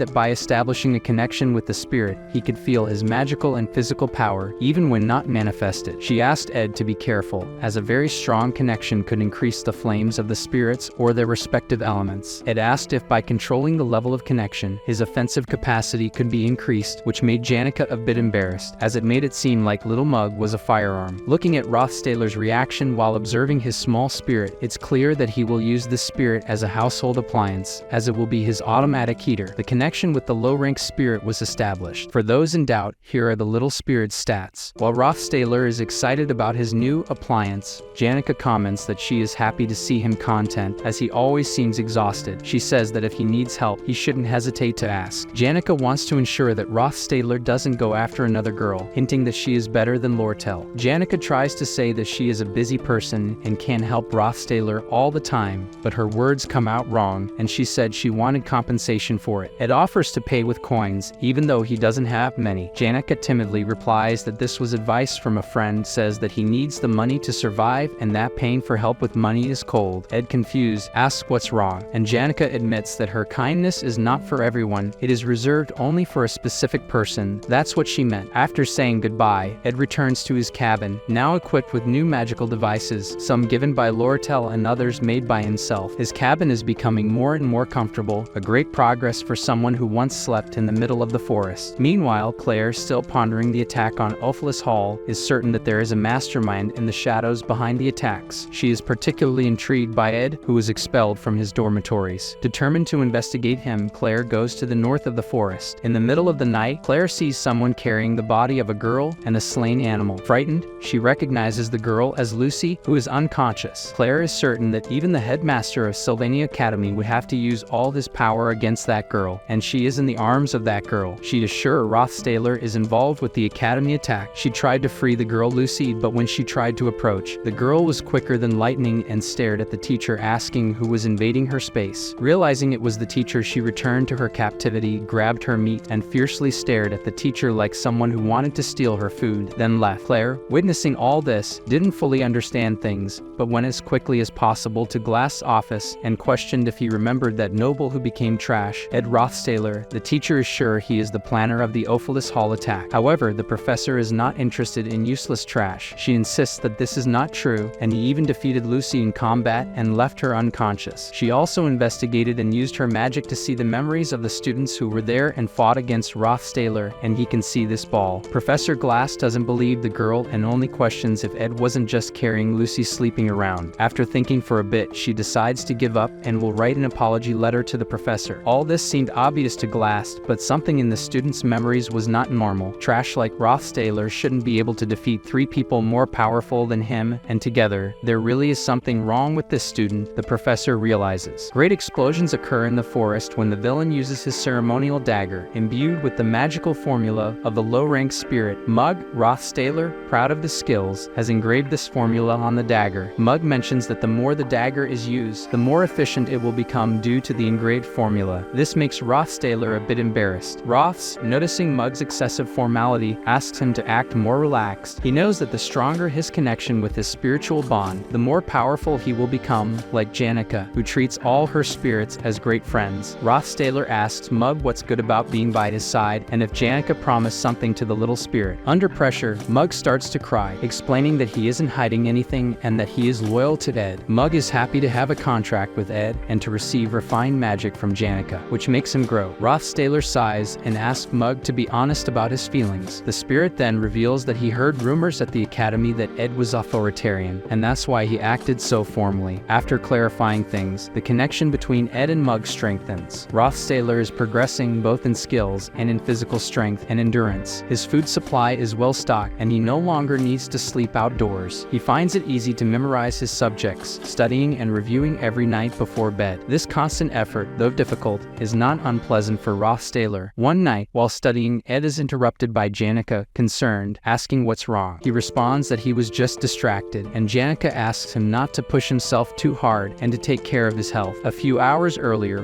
Rothstaler had received 3 different letters, one from the academy, another from the merchants, and the third of utmost importance. The third letter, which needs to be read carefully, reveals that the main story has been distorted. In the second act of the story, the sale of the sealed grimoire sparked a war between the Merchant Center and Sylvania Academy. However, with Elt's downfall, another person got involved, a relative of Rothstaler, interested in buying the sealed grimoire to gain eternal life. This relative, the patriarch of the Rothstaler family, is a strong boss who should appear only in the 4th act. If he gets the grimoire, his strength will be immense. The letter specifies suspicious actions of Crepin Rothstaler and is an invitation for Ed to discuss these matters. In another location, Fiona, the sender of the letter, reflects on the financial situation of Sylvania Academy. Being a private academy, it cannot provide financial support, facilitating the purchase of the grimoire by the Merchant Center. The academy's director asks Fiona for help, but she suspects how Crepin, Ed's father, is aware of these negotiations. One of the guards raises the hypothesis that Ed is reporting everything to his father, but a distant voice, belonging to Lortel, questions this assumption and asks for Fiona's attention. The princess doesn't see how this can be reasonable as far as she knows. Lortel hated her. Lortel responds that this is a very unfair accusation, as she would never hate the beloved, beautiful, and dazzling Princess Fiona. Anyway, Lortel is there to explain that Crepin's involvement must have been due to Elt, her father, and not by Ed himself. This catches the princess's full attention, as Crepin only got involved in all this due to the failure of her biological father's plan during the grimoire purchase, resorting to this only option. However, it is still very strange to Fiona, as at first, it seemed that the Rothstaler family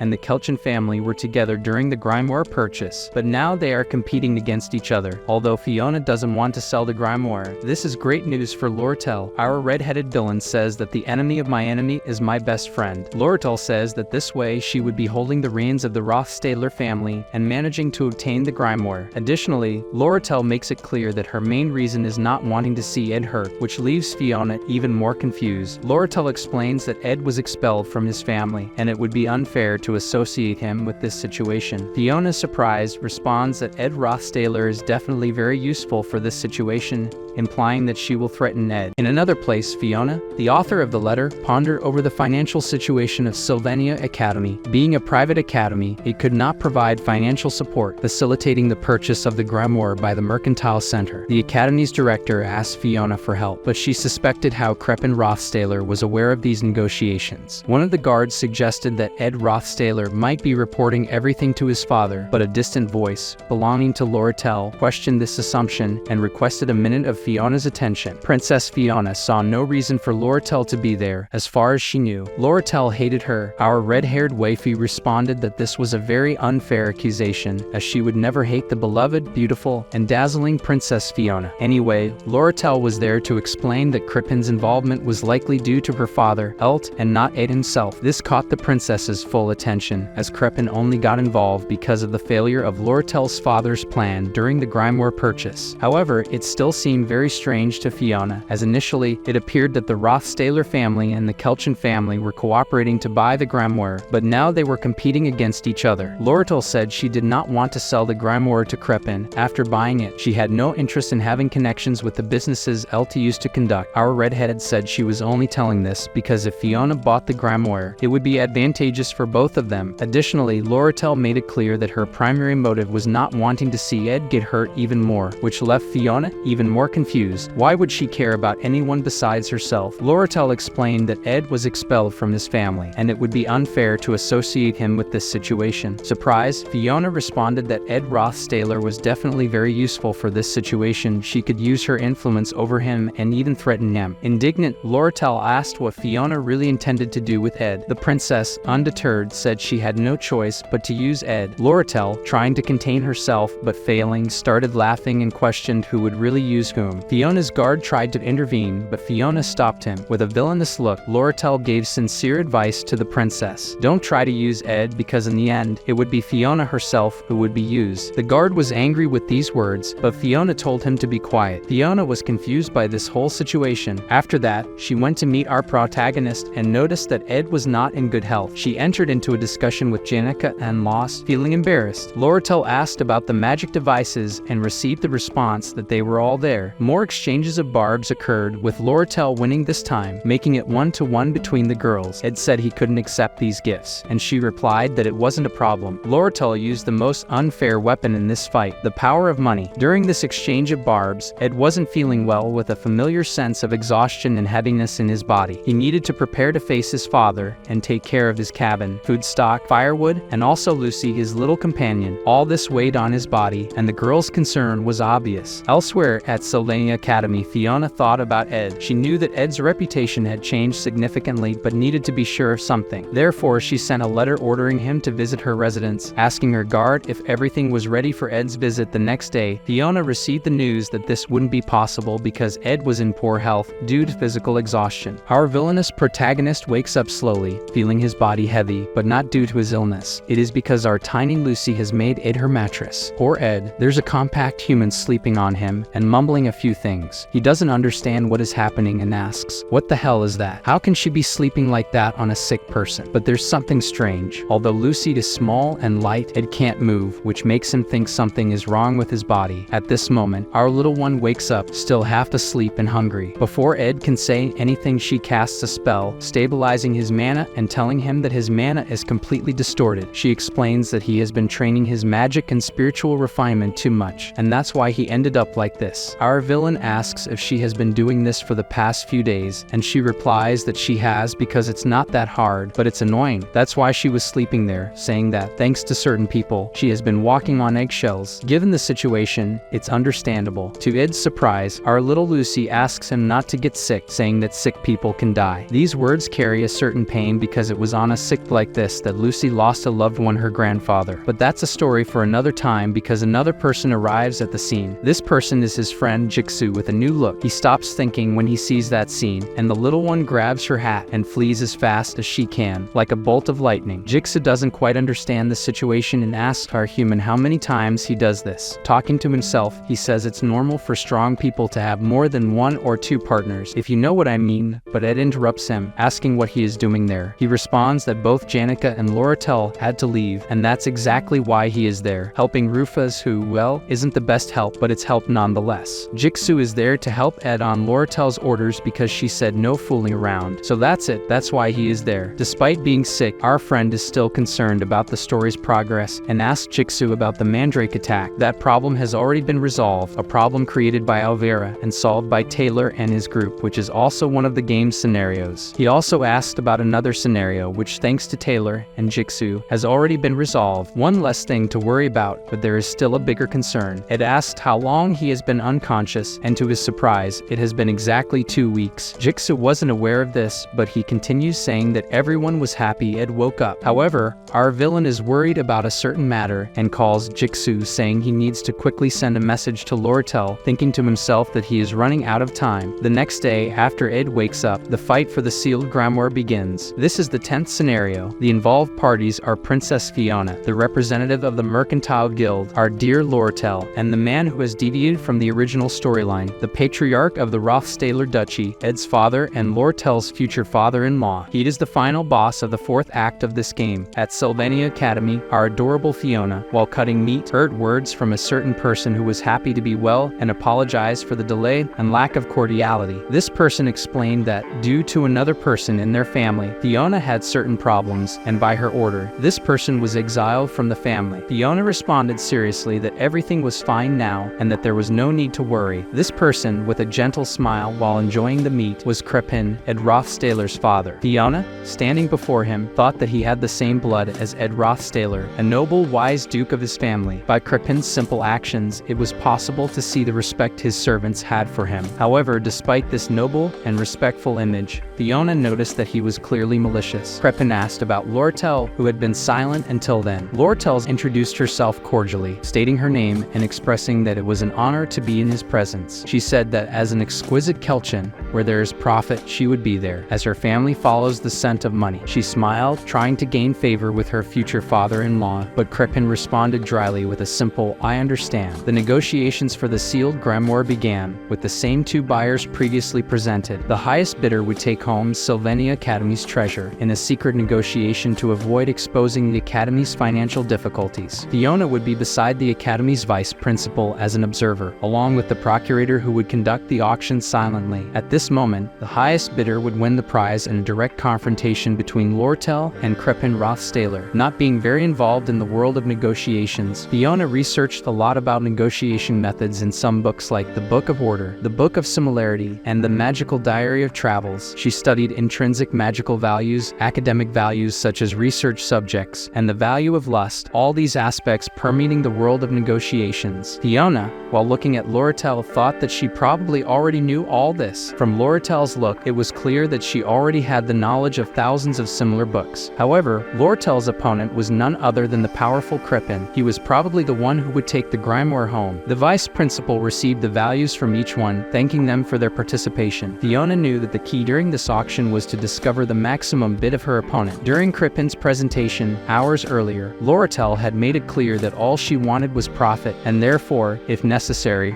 her bid would be around 8,100 coins to ensure profit on resale. Fiona said that any value above that would result in a loss for Lortel, which meant that if Crippen's bid was higher than 8,000 coins, the grimoire would be his. The vice principal announced the bid values. Crippen offered 8,500 coins. Fiona had expected exactly this amount, as Crippen had shown his interest in the grimoire. To Fiona's surprise, Lortel announced a bid of 9,400 coins. Knowing well the art of cunning, Lortel emerged victorious, leaving Crippen irritated and leaving the place quickly. Fiona is confused, thinking that perhaps this was Lortel's goal from the beginning, to buy the grimoire to prevent it from falling into the wrong hand. Fiona doubts Lortel's intentions, as she is not known for acting out of justice. The only explanation is that Lortel acted under the command of someone who knows Crippen's malicious nature well and wants to stop him at any cost. Remembering Lortel's smile, Fiona thinks of a certain someone who has no affiliation with her family, who was expelled from his quarters, had his name revoked, lived by his own determination, and collapsed from overwork, fighting against the darkness of his family until the end. This person is none other than Ed, our beloved villain protagonist. Fiona,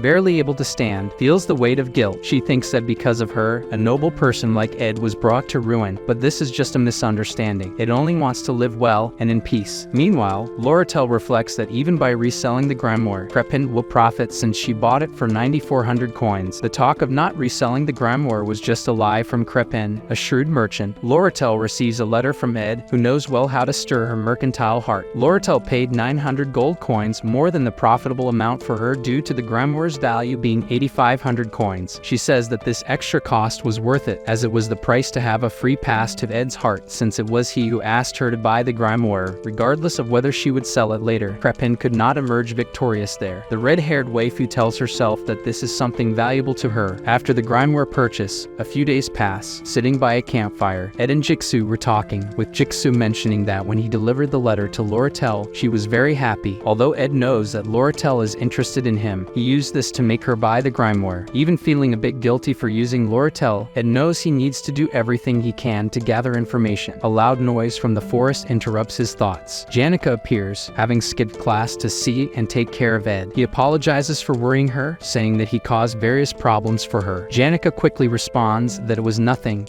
but Jigsaw reveals that Janica was walking around the academy in tears, generating rumors that her heart was broken. Her reaction confirms this to be true. To avoid further embarrassment, Janica sends Jigsaw away. Mug is also worried about Ed, saying that he could die due to his reckless action. Jigsaw mentions that Ed was unconscious for 10 days, causing his meat stock to spoil and his fishing nets to break. Even though he is exhausted, Ed says he needs to survive and cannot rest. However, when asked if he plans to overwork himself again, Janica and Jigsaw insist that he accept their help. Ed is surprised by their willingness to help him and do all the heavy lifting in his place. He realizes that although he is exhausted, he now has friends he can rely on. Not long ago, when he was still under that simple vine hut with not a penny in his pocket, sleeping only accompanied by darkness with no one he could trust, that was in the past. It was not long ago, but these two reliable faces made him forget what it felt like to be alone. While Janica talks to the wolf, she receives advice. She should take advantage of the fact that the red-haired fox is occupied to gain an advantage in Ed's heart. The wolf says that Lortel is smart and malicious, and Janica needs to learn to be more strategic like her. The first step is to change her appearance to attract more attention from Ed. Despite feeling embarrassed by the wolf's suggestion, Janica thinks it over and finds it a great idea. Her spirit says that it's not enough to just be beautiful. She needs to go to him and be willing to take action with that boy. After receiving a sermon on how she is not doing everything she can, Janica explains to her wolf her seduction strategy. At night, Janica prepares a delicious stew for Ed,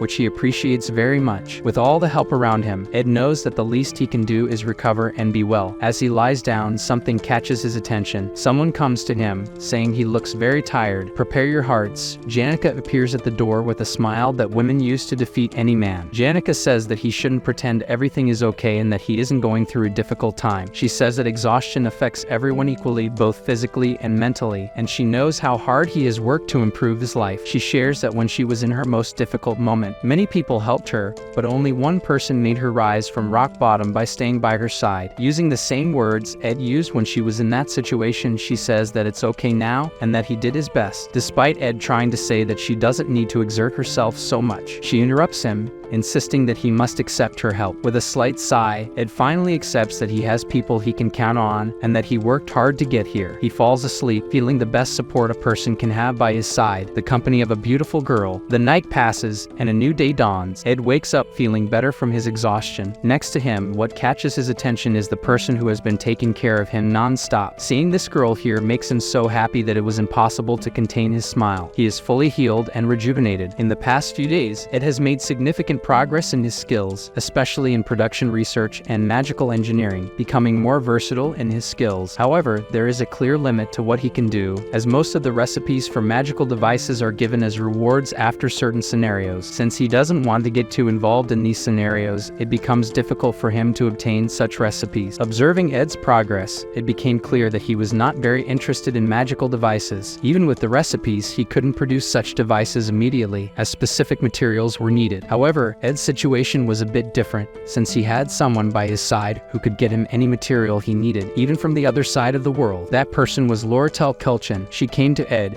expressing her happiness that he was well, and mentioned that she also needed some advice. With her adoptive father out of the picture, she had to change the name of her company and restructure her entire business. For this reason, she needed someone by her side to help with financial management, assets, product flow, and external affairs. To Ed's surprise, what she really wanted was an executive by her side, and who would be more perfect for this position than him? Lortel, already hinting at her intentions, suggested that after graduation they could work together. She insinuated that he could have an important role in her company, not just professionally, but also personally. However, to Lortel's surprise, Ed responded that it was a bit strange for her to go so far just to help him, but he understood her intentions. In a shy voice, Lortel said she knew how Ed felt, as he must be thinking that there was something wrong with her. She believed that Ed wanted to maintain professional professionalism until the end. Although Ed coldly responded that it wasn't quite like that, it was exactly what he wanted. However, because of her, after a lifetime in a world where money is the most important thing, and where you are betrayed if you do not betray first, she spoke with conviction that the most important thing is to have someone by your side who will never betray you, someone who will stay with you even after losing all your wealth, someone who, even if the world turns its back on you, will remain by your side. Ed understood Loratel's words. They applied to family,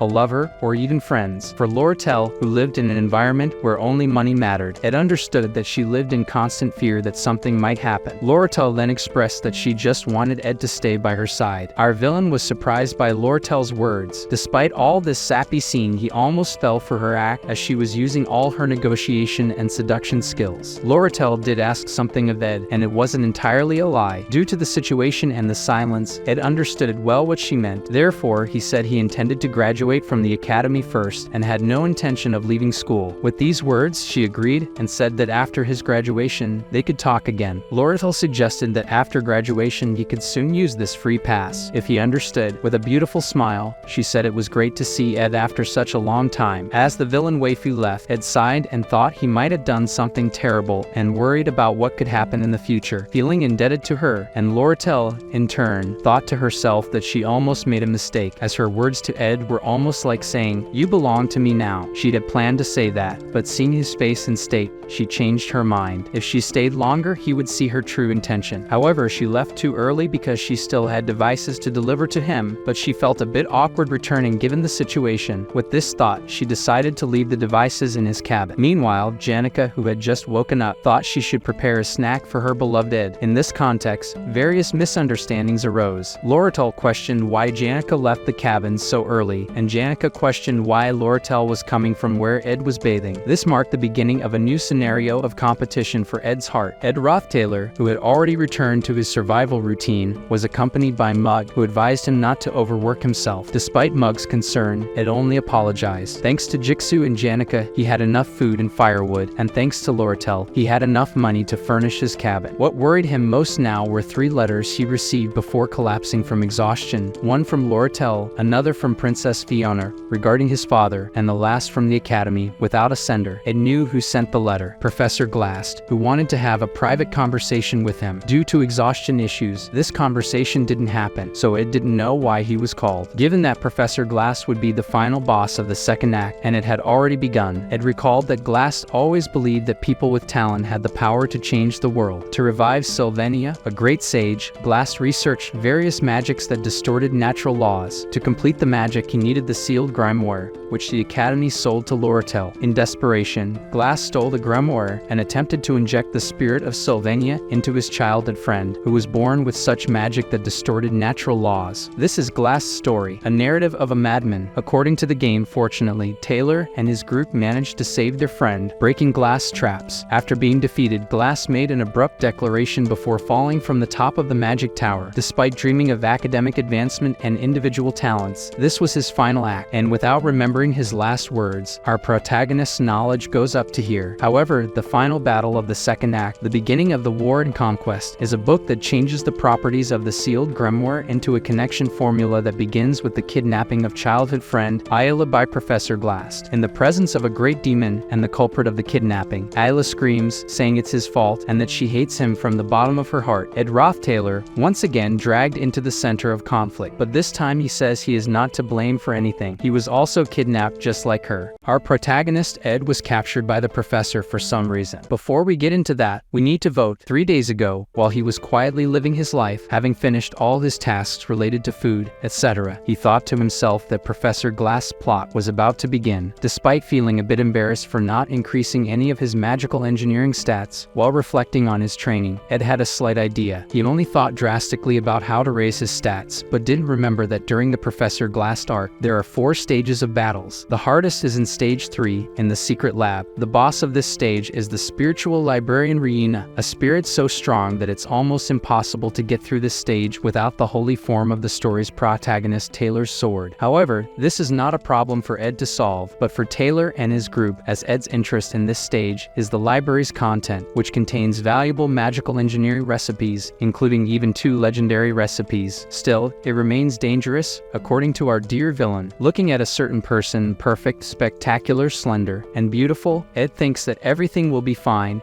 if he's not alone, having the adorable Janica as a bodyguard. Now, let's go straight to the academy, where Professor Glass is speaking. It should be noted that at this moment, Ayla from Class C will be transferred to Class A. See how this girl is a great and cute student. Thanks to the professor's announcement, a person stands up to speak, Jix. He asked if just being talented is enough to enter Class A, arguing that this criterion is wrong, as there are also those who strive. Professor Glass asked Jix if, in his view, his decision is to ruin or tarnish the image of other students. Jix's only response is silence. The professor concludes by saying that the easiest way to ruin someone's life is by inflating their confidence with vague talents and inadequate support. Our investigator Lortel, before entering the academy, checked certain matters about Professor Glass. She discovered that his obsession with talents is likely due to his daughter, a mid-level mage named Maria. He had infinite faith in her, which led her to join a group of monsters prematurely, resulting in her death. Since then, Professor Glass has devoted himself to his spectral magic research. Knowing the professor's past, Lortel deduces that the only reason Ayla is called to Class A is this. Folks, this shows how this redhead is as smart as she is greedy. She discovered everything with so little information. I'm in love. Interrupting her thoughts, the professor calls for Lortel but changes his mind and says it's nothing. He'll talk to her later. Proving her superior intelligence, Lortel is sure it's about the grimoire. But regardless of what the professor says, that grimoire will stay with her,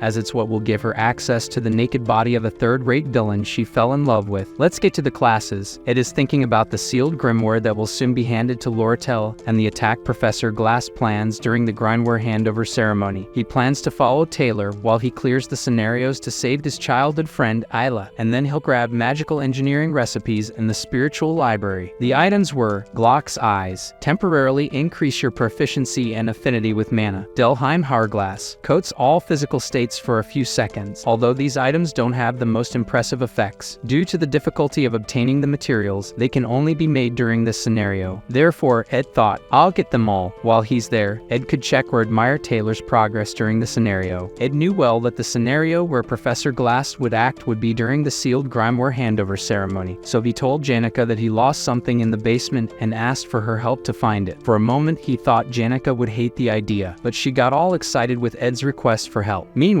a certain person, Professor Claire, called Ed, saying that Professor Glass wanted to talk to him. Ed remembered that a while ago, Claire and the professor's assistant went to his cabin, and he wondered why. Despite replying that everything was fine, Ed was doubtful about Professor Glass's movements, as the ceremony was about to start the next day. In Professor Glass's room, Ed is surprised to find Ayla there too, and the girl's reaction to seeing the third-rate villain was fear. After all, she, Taylor, and Elvira were beaten in battle by him in Ophelia's hall, and at this moment, Ed with his sharpness knew something was wrong. What left him more uncertain in that situation was why Ayla was there at that moment, as she would be captured the next day, and why he was called there. He then quickly went to investigate the professor's documents to find out the reason. He read everything as fast as he could, but nothing indicated that the future he knows had changed. Then he found a document about him. It's the report that Professor Claire made while following him days ago. Despite this being different from normal, it's not enough to change the present. While he was using 100% of his brain, Ed was startled by the sound of the door opening. Professor Glass entered the room. Ayla made a mistake by asking for his help, jumping directly into the lion's mouth. The man, seeing the two, used his aspectual magic, time prison, and sent the girl somewhere. In response to this, Ed threw his dagger towards the spell and surprised the professor. A strong explosion took over the room. The effect was strong enough to create a shockwave, but it wouldn't be enough to defeat such a powerful mage. The professor, surprised, praised Ed for quickly deducing what was happening and for moving quickly. Glass stated that Ed, despite being just a student, showed great skill. The protagonist then asked why Glass was after him, as Ayla is enough for him to achieve his goals since she had an affinity with spectral magic. Glass responded with vague words, leaving Ed confused. Ed Roth Taylor realized that even if he can't escape, Glass will never leave him alone, which could ruin the whole scenario. Furthermore, if he gets kidnapped here, he would probably be trapped with Ayla in the secret lab. It's like a direct ride to stage 3 of the scenario. so Ed decided to surrender voluntarily. The professor used time prison to capture both for his evil plan. Why was Glass after Ed? I don't know, but hearing from Claire about Ed's deeds and how he was a genius, Glass thought it was like the boy had 48 hours a day. He couldn't imagine how much effort he put in. Glass didn't give it much importance until he realized Ed's combat ability. Although Ed is extraordinary, he clearly acted like a weak person. Moreover, he fights by meticulously analyzing his opponent, which is something someone with a lot of effort does, not someone with talent. The expression of this boy showed no sign of discomfort, which reminded the professor of something he lost in the past. To Glass, it was as if Ed was striving for achievements, and it was exactly this that caused his only daughter's death in the past. Silence reigned in the room while Glass agonized. This was the perfect moment for Mug to escape, quickly going to his cabin, where the adorable Janica awaited her secret love. Before we get to Janica, we need to tell a parallel story. A certain elderly traveler, upon returning home after his journey through the southern continent, realized that there are many mysteries in the magical world to be discovered. This elder had as a master the archmage Sylvania. Years after her death, he still missed her. Like any person, he had regrets and wished to distort reality to see his master smile again. But in his own words, what is lost is lost. The sadness of loss strengthened him. His words to his granddaughter Lucy were for her to be strong. A few years later, in his last breaths of life, he left his legacy behind and his grimoire with all his knowledge and magic. This legacy and sadness was left to little Lucy. These tears make me cry too. Losing someone is the most painful thing for a heart. This same little one now misses a certain person and doesn't know how to deal with the loss. She hides a great wound in her heart. For her, relief was materialized in that small bag of dried meat, and it was gone. When he went in search of more dried meat to soothe his heart, he saw Janica, who was preparing dinner for Ed, and at that same moment, a certain magical spirit said some words that made Janica furious as if she were Madara herself. Lucy could only wonder if they had stolen her dried meat. At the Sylvania Academy, the clandestine transfer ceremony of the Wise One's sealed grimoire was taking place. Scholars sought to learn, merchants sought to sell, and everyone was gathered in that hall. The elite of the elites was present. Among them, the one who drew the most attention was a mischievous girl with red hair and green eyes, none other than Lortel Ketchum. In front of her stood Obel Forsus, the director of the largest academy in the state. To the keen eyes of our redhead, it was clear that Obel had an image and age similar to that person, Ed's father, Crippen Rothlailer. Crippen approached her after the grimoire purchase to negotiate, asking her to hand it over to him. Indeed, this was Lortel's plan from the beginning: buy the grimoire and resell it at a higher price. She lied blatantly to Princess Fiona, saying she wouldn't resell the grimoire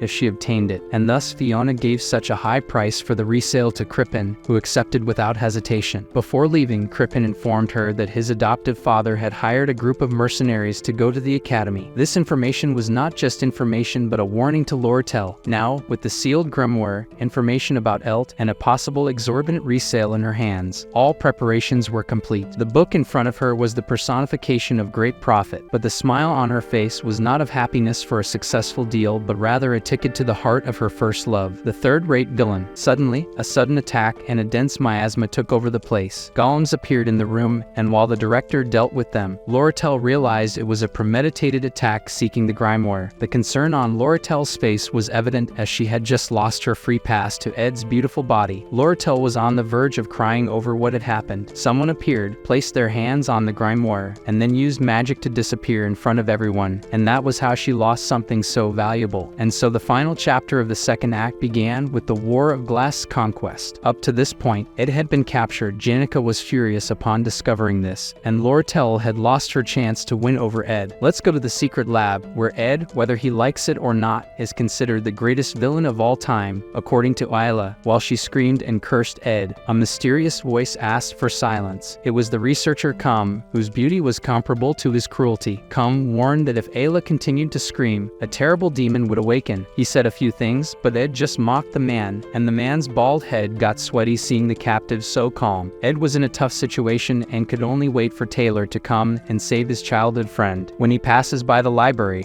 it will probably be devastated. Despite this, Ed's plan remains the same: obtain all the recipes for himself. He drew the attention of Taylor's childhood friend, as he would have to deal with her anyway. She responded with aversion, threatening to scream at every sudden move Ed made. He tried to explain that he had nothing against her, and that if he wanted to do something, he would have done it already. But the girl just said it was a lie. After all, he is Ed. This left him without patience now, so Ed just shouted for her to stop the nonsense and sit until Taylor arrived. At the mention of her secret love's name, the girl questioned if Ed had the right to say his name, and the villain's response surprised her. Why wouldn't he? Ed apologized to Ayla for what happened in the admission exam, but he had his reasons, and when they fought with Glaskin, he also helped. Ayla listened attentively to Ed's words and was speechless. How could Ed Roth-Taylor apologize to someone? Perhaps realizing he was being sincere. Meanwhile, Mug, Ed's magical spirit, appeared, desperate for his master's well-being. He followed the magical traces to the lab, apologizing for taking so long. Ed, with the attitude of an older brother, calmed Mug. Praising him for finding him, Ayla asked if Ed could control spirits now, as until yesterday, he was terrible with basic magic. Ed replied that it was none of her business. Desperate, Ayla asked if Mug could ask the professors for help, but Ed refused, fearing distortions in the scenario. Mug explained that despite not having physical strength, he dodged several monsters to get there. He also mentioned that Janica was furious and would destroy any enemy she encountered. Janica, the cute black belt girlfriend, was on her way to save Ed. Besides her, Lucy, the granddaughter of a great mage, was also on her way, determined to find Ed. Mug asked Ed not to worry, as help was on the way. This left our villain furious because that wasn't what he wanted. That son of a gun didn't do what he was told. Finally, Ed calms down and throws Mug and shouts for Cum, saying he changed his mind and needed to get out of there. Cum, with a sarcastic smile, stated that Ed was just a mediocre student and couldn't do anything against him. After his words, Cum left, laughing. Ayla asked what was wrong with Ed. He himself said they should wait for Taylor to come to save them. Despite everything, Ed and Mug used this scene to secretly steal the jailer's keys and were free from their prisons, ready to face the next challenges. However, this doesn't apply to the girl, and he put her behind bars again. Before she could say anything, Ed looked at her coldly, telling her to stay quiet and only respond with yes or no. Ed stated that there are many experiments with demons out there, and it's very dangerous. She should stay here and warn them that Ed escaped. Besides, she can't even run because she's weak. Just stay here and obey. The girl wasn't answering his question, so with his eyes of a true villain, he asked, yes or no? Despite hesitating, she answered yes, she could do as he said. In that case, Ed left as quickly as possible, saying he would resolve everything. He accepted the small variables of possible futures and was confident he could handle any problem. His stats had increased significantly, and with the information he had, he could face any challenge. However, there were certain variables he couldn't handle alone. If he encountered Janica or Lortel, the situation would be different. But Ed, who played this game exhaustively, knew there was no game route that no player was able to survive, an entirely invincible enemy. It was bad. Ending number 27. Lucy, the lazy one. Even if you tried on purpose, it would be challenging to meet the requirements for this route, but if certain conditions were met, if after the incident Professor Glass and Lucy Merrill met, it would awaken the hostile side of the little dried meat devourer. That's why Ed was furious, because Mug said she was also coming. Our villain now needs to do everything possible to prevent that girl from meeting Glass today. Elsewhere at the Sylvania Academy, Jix, in his quest for physical form, was surprised by Taylor, who rushed in asking for his help. He was worried because his childhood friend had been captured. The routes Taylor would have to pass through to reach his dear friend were the main hall, the underground sewers, the spiritual library, the monster research center, and the deepest part of the lab. According to Ed, the monster research center was the most difficult, as Cum controlled all the monsters. However, at this moment, it would be easier to deal with Cum since all the monsters were confined. The only thing Ed has to intervene in is that Lucy encounters Glass and she becomes uncontrollable. The biggest problem was the librarian spirit Reina, who was ready to attack anyone who approached. Ed, being a nerd in this game like a good Dark Souls player, memorized all of Reina's patterns, so fighting her wouldn't be a problem. However, Ed knew Reina would give Taylor a significant experience in today's battle, so he preferred to avoid the fight. In later scenarios, there will be various enemies that Taylor won't be able to defeat without his swordsman form. If he hasn't trained enough, the upcoming challenges will be even harder. According to the original plot, Taylor will make significant progress during the second episode, and all his encounters up to that point will help him gain more experience and level up his stats. And Reina is one of those challenges that will make Taylor grow even more. So Ed's plan is to act stealthily in the library, grab only a few tools he needs, and make a run for it. He checks what he needs now, then looks at other things he doesn't need now, and convinces himself he needs to come back here after Taylor completes his mission. Leaving these valuable things here would be regrettable. Ed decided to take what he needed and leave as quickly as possible. However,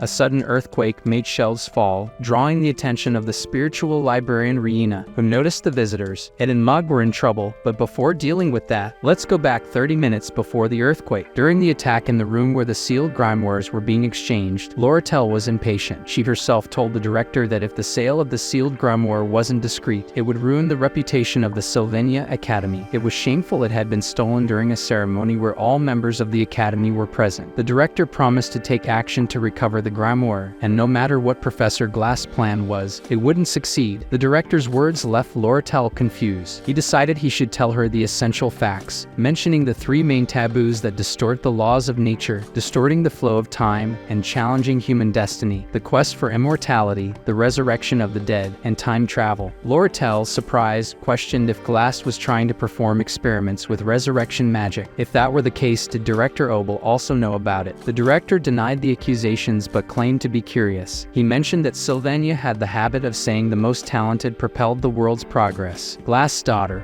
wanting to impress her father and show great talent, ended up dying. Obel then asked if Glass could complete a resurrection spell that could bring the dead back to life. Loratel was stunned to hear the man's words, and then news interrupted the conversation. Someone reported that Taylor was seen chasing Glass, who fled to the underground. He not only stole the grimoire but also captured students, including Taylor's childhood friend. Loratel, surprised and furious upon hearing that Ed Roth Taylor and another girl were also captured by Glass. Obel is the greatest sorcerer of this era, and he said he would take responsibility, so waiting here is the most rational thing to do. But Loratel went to the window and, with her binoculars, tried to see the cause of these vibrations: a giant spirit carrying a beautiful girl crying and, at the same time, furious for kidnapping her great love. If even her rival was acting, Loratel decided she couldn't stay here waiting. After all, despite the director saying he would take responsibility, he wasn't doing anything now. She put on her hood and ordered her team of merchants to follow her, for she would enter the battle too. Dorrit, in her third year, and the best in alchemy in the entire school, was also involved. Although she didn't stand out much in her first year, Professor Glass saw her true potential, and she believed his dubious actions had a purpose. However, dealing with the fury of someone in love is not easy. The power of love is as strong as that of friendship. Janica, determined, was looking for her beloved and faced anyone who stood in her way. "Where is my man?" she screamed. Dorrit didn't withstand the danger and died from an overdose of fear. Not getting any answers, Janica decided to move forward along the path the spirit had mentioned before, but now the girl realized her fury had blinded her, and she didn't remember anything after hearing Ed was kidnapped. Dorrit started making noises, and then Janica snapped back to reality and realized she made the girl have an attack and decided to be merciful and cover the girl. At that moment, she put the cloth over the wrong place, or she really visited Queen Elizabeth. The most important thing here is that Loratel also arrived at the place. Our mischievous redhead knew that Janica Faylover was the most powerful student in the academy, except for Lucy, of course. Either way, Loratel knew Janica would destroy all the sewers and cause a great commotion to ensure Ed's safety. She has the power to destroy everything and carry Ed in her arms as if he were a princess being rescued by the hero. She couldn't accept this future. Loratel went to Janica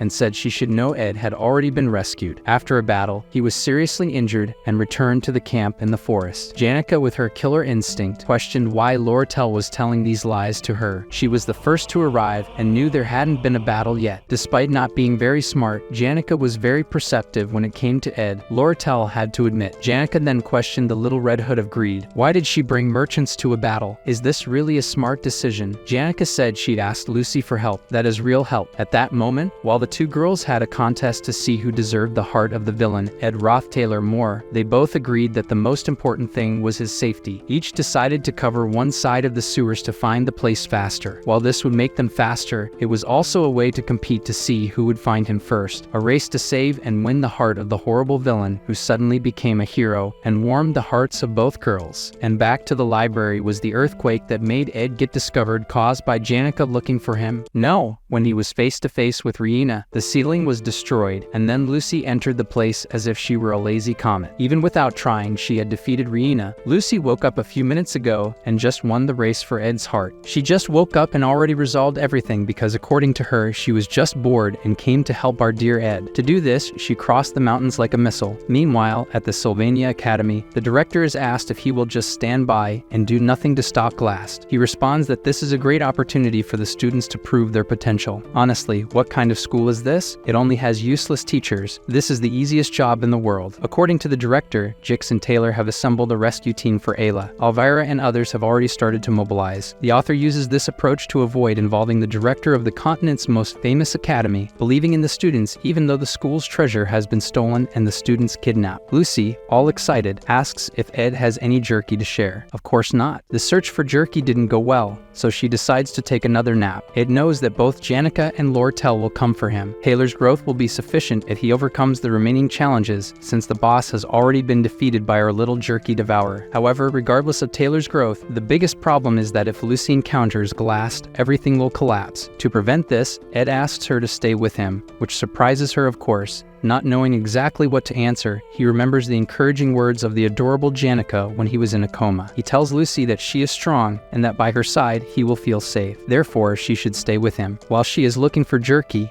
Ed loses his patience and tells her to forget about the jerky and just stay with him until they get out of there. She immediately responds, "If you want to leave, it's easy. I'll get you out of here quickly." Despite having to take care of certain matters before they leave, it won't be that easy. Even so, our little one reluctantly agrees. However, she has one favor to ask. "I'll stay by your side, but I need to take my nap." That's how Lucy is. Everything is happening in a way that wasn't supposed to, and because of that, Ed just grabs what he needs and leaves as quickly as possible to meet Janica and Lortel. Meanwhile, in a certain library, with a sudden attack of monstrous bats, Ed doesn't stand still. He makes bat barbecue, showing his proficiency in magical elements and mana resonance gradually increasing. While Ed is busy taking Lucy away in the race against Janica, Lortel is at an advantage, although there is already a winner in this race. Suddenly, Lortel realizes she genuinely wants to help someone with the purest intentions, feeling a new sentiment that cannot be bought with money. Her heart begins to beat fast, and her face starts to burn. It's the same feeling she had the last time. Where does this sound I hear coming from somewhere close by? Lortel thinks to herself, but she has known for a long time what makes her heart beat so fast. Before she could say these words to herself, an explosion occurs and someone lightly calls Lortel's name. Surprised to see this person in front of her, with the desire to help her, Ed appears, filled with magical gadgets, saying, "I was kidnapped." Ed asks for help carrying his recipes, and Lortel, seeing all those recipes, automatically calculates their worth. But calculations aside, Lortel, thinking she won the race, asks Ed if he was in danger. Before she could say, "My beloved, don't worry because I came to save you," Ed interrupts, saying he was indeed in danger. But thanks to Lucy,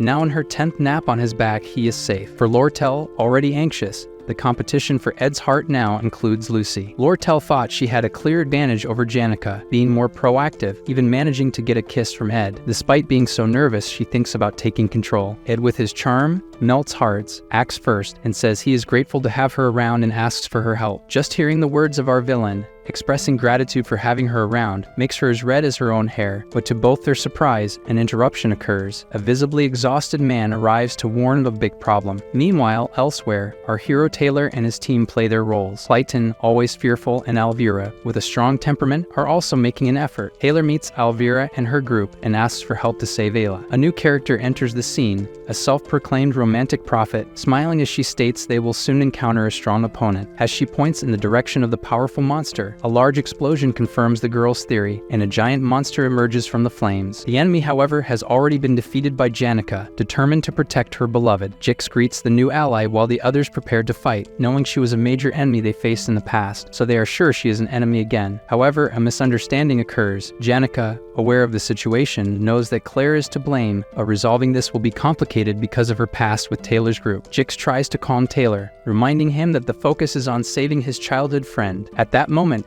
Ed arrives and changes the atmosphere, asking everyone to stop, intensifying the misunderstandings. Janica soon worries about Ed being kidnapped. Taylor's and Elvira's group are even more concerned now, knowing that besides Janica, Ed, whom they discovered to be very powerful, and Lortel, also a demon, were together and on their way. It was not guaranteed they could defeat just Janica, but seeing Ed, Taylor feels his chance to defeat him now to zero. However, Ed surprises by passing him and asking him to hurry because his childhood friend is waiting. Ed leaves the main role to Taylor. Our villain, Ed Roth-Taylor, has to take care of matters only he knows, the variables triggered by his existence, including a situation at the academy. Elt's adoptive father, an important figure, is coming to interfere again. For those wondering how Ed knows the situation and needs to face an old old adversary, the Golden King. It was the gentleman who informed that Big Shot was coming to the academy. Lortel already expected her adoptive father's involvement, as the father-in-law hinted at it when he failed to purchase the grimoire from her. Taylor remains silent, questioning Ed's actions. Despite all the adversities he will face, Ed knows that Taylor is the main character in this story, and because of that, he is the final representation of this scenario. As Ed heads off to deal with the problem,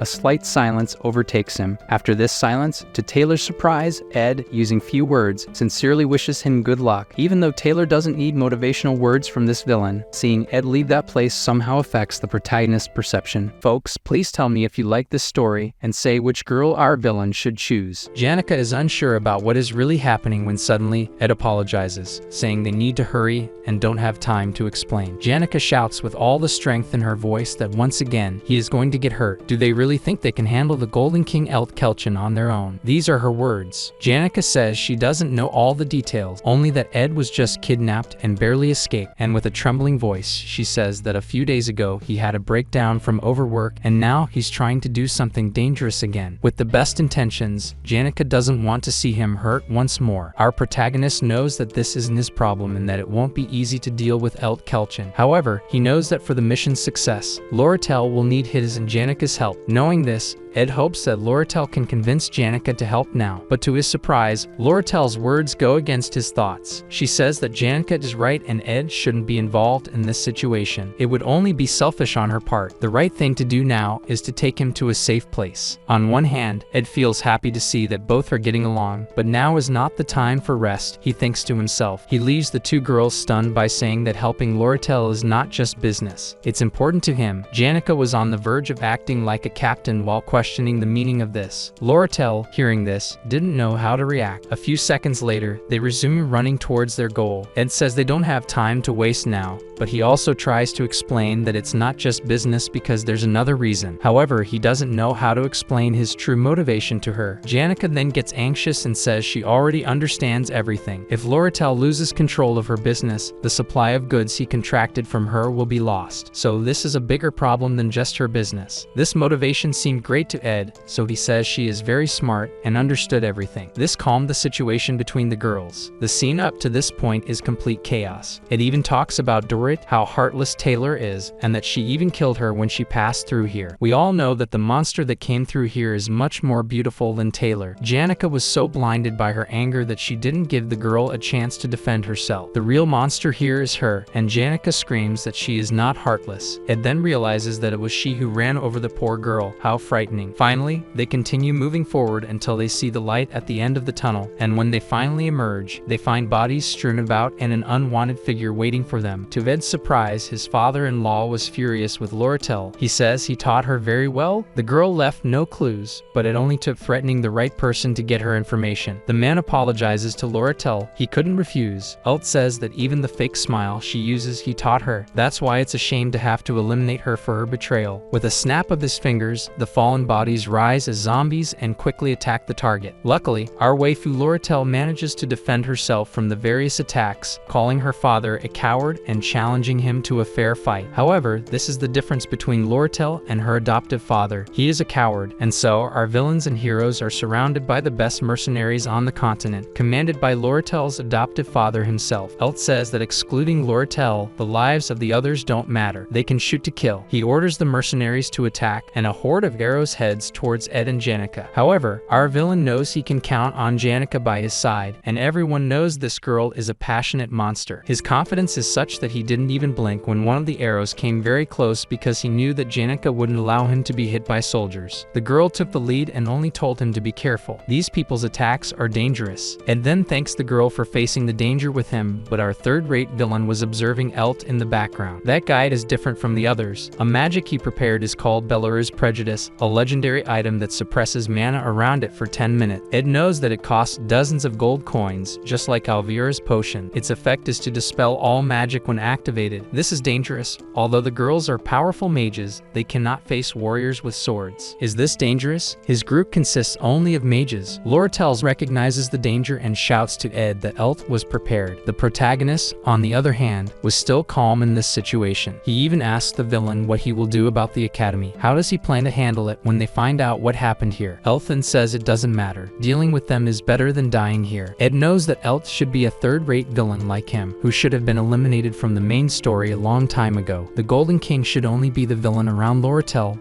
one of the main heroines, a corrupt man who eliminated her real parents just to take power, someone who is hated by the true evil and would do anything for money, an absolute villain. Ed feels no empathy for this person. This villain is constantly getting in his way. If he stays alive and keeps changing the story's path, Ed isn't sure if he can fix things, and this is his story now. That's why he has no pity in doing this. Ed says to wake up now, Lucy, wake up and plant your feet on the ground. Our little lazy witch whispers that there's too much noise here, and then opens her eyes. I can't contain my excitement, folks. Just Lucy's presence is enough to overcome the mana restriction device. Her aura is absolute. Lucy the sloth is awake. If we go back several years in the past, while Archmage Glock was writing his travel diary in his humble cabin, Lucy was lazy as always. Her grandfather always tried to teach his granddaughter that, despite being blessed with talent, she should never stop studying. Her grandfather used to tell her to be careful with the loneliness that would slowly take over her life. Glock believed that power and strength bring the bitterness of loneliness because they push people away. Therefore, her grandfather asked his granddaughter to promise 3 things. First, that she would never kill anyone. Lucy should do everything possible not to stain her small hands with blood. These memories passed through the girl's mind, for at this moment her energy was emanating so strongly that any magic she used could kill these people. The mercenaries who had gone through their entire lives, through various life or death missions, had a keen survival instinct. All their senses were pointing to one thing. In this situation, everyone was going to die. Their instincts were screaming at them. They couldn't even react, so Lucy walked past them, emanating her aura as if they were cockroaches. Elthan shouted that they were crazy and should leave immediately. They knew her magic was invincible for them, but if they caught the girl off guard, maybe they had a chance. Faster than the reflexes of a swordsman, the girl saw the man and, with her fingers, just compressed mana to attack him. With a slight movement of her fingers, she pierced the man in half and threw him dozens of meters away, exploding him in the distance. All the others felt the confirmation of their instincts. Elt, in fact, had not yet activated his magical item, but he needed a bit more time for that. This was what was on his mind, but when the girl focused her attention on him and asked if he was the leader, because if he was, she only needed to defeat the leader to resolve the situation. Before she fired again, Ed put his hand on Lucy's shoulder and called out to her, saying she shouldn't go that far. His words were interrupted when a strong earthquake caught everyone's attention. The origin of the tremor was the effects of gigantic magic. The lightning bolts exploding across the sky were followed by a luminous trail that gave rise to mana buildings. This was Professor Glass's magic, an advanced aspectual magic that distorts the laws of nature. He saw this happen. Ed immediately thought this was perfect. The timing was perfect. In the original storyline, this was the moment when Taylor would defeat all the underground monsters and become stronger. All the people who needed to be with his group were with him, and at this moment, it was when Glass would begin his forbidden resurrection magic. This means that the original scenario was progressing without problems. Of course, there are different variables from the original. Janica and Loratel are confused because they have no idea what this magic is and its effect. But everything would be fine if he was there. More than that, everything was going well, but Lucy's words were unexpected. The girl recognized and asked if those were the 10 magical towers that absorb aspectual magic. In that case, she knew what could be done with it. The atmosphere was dark,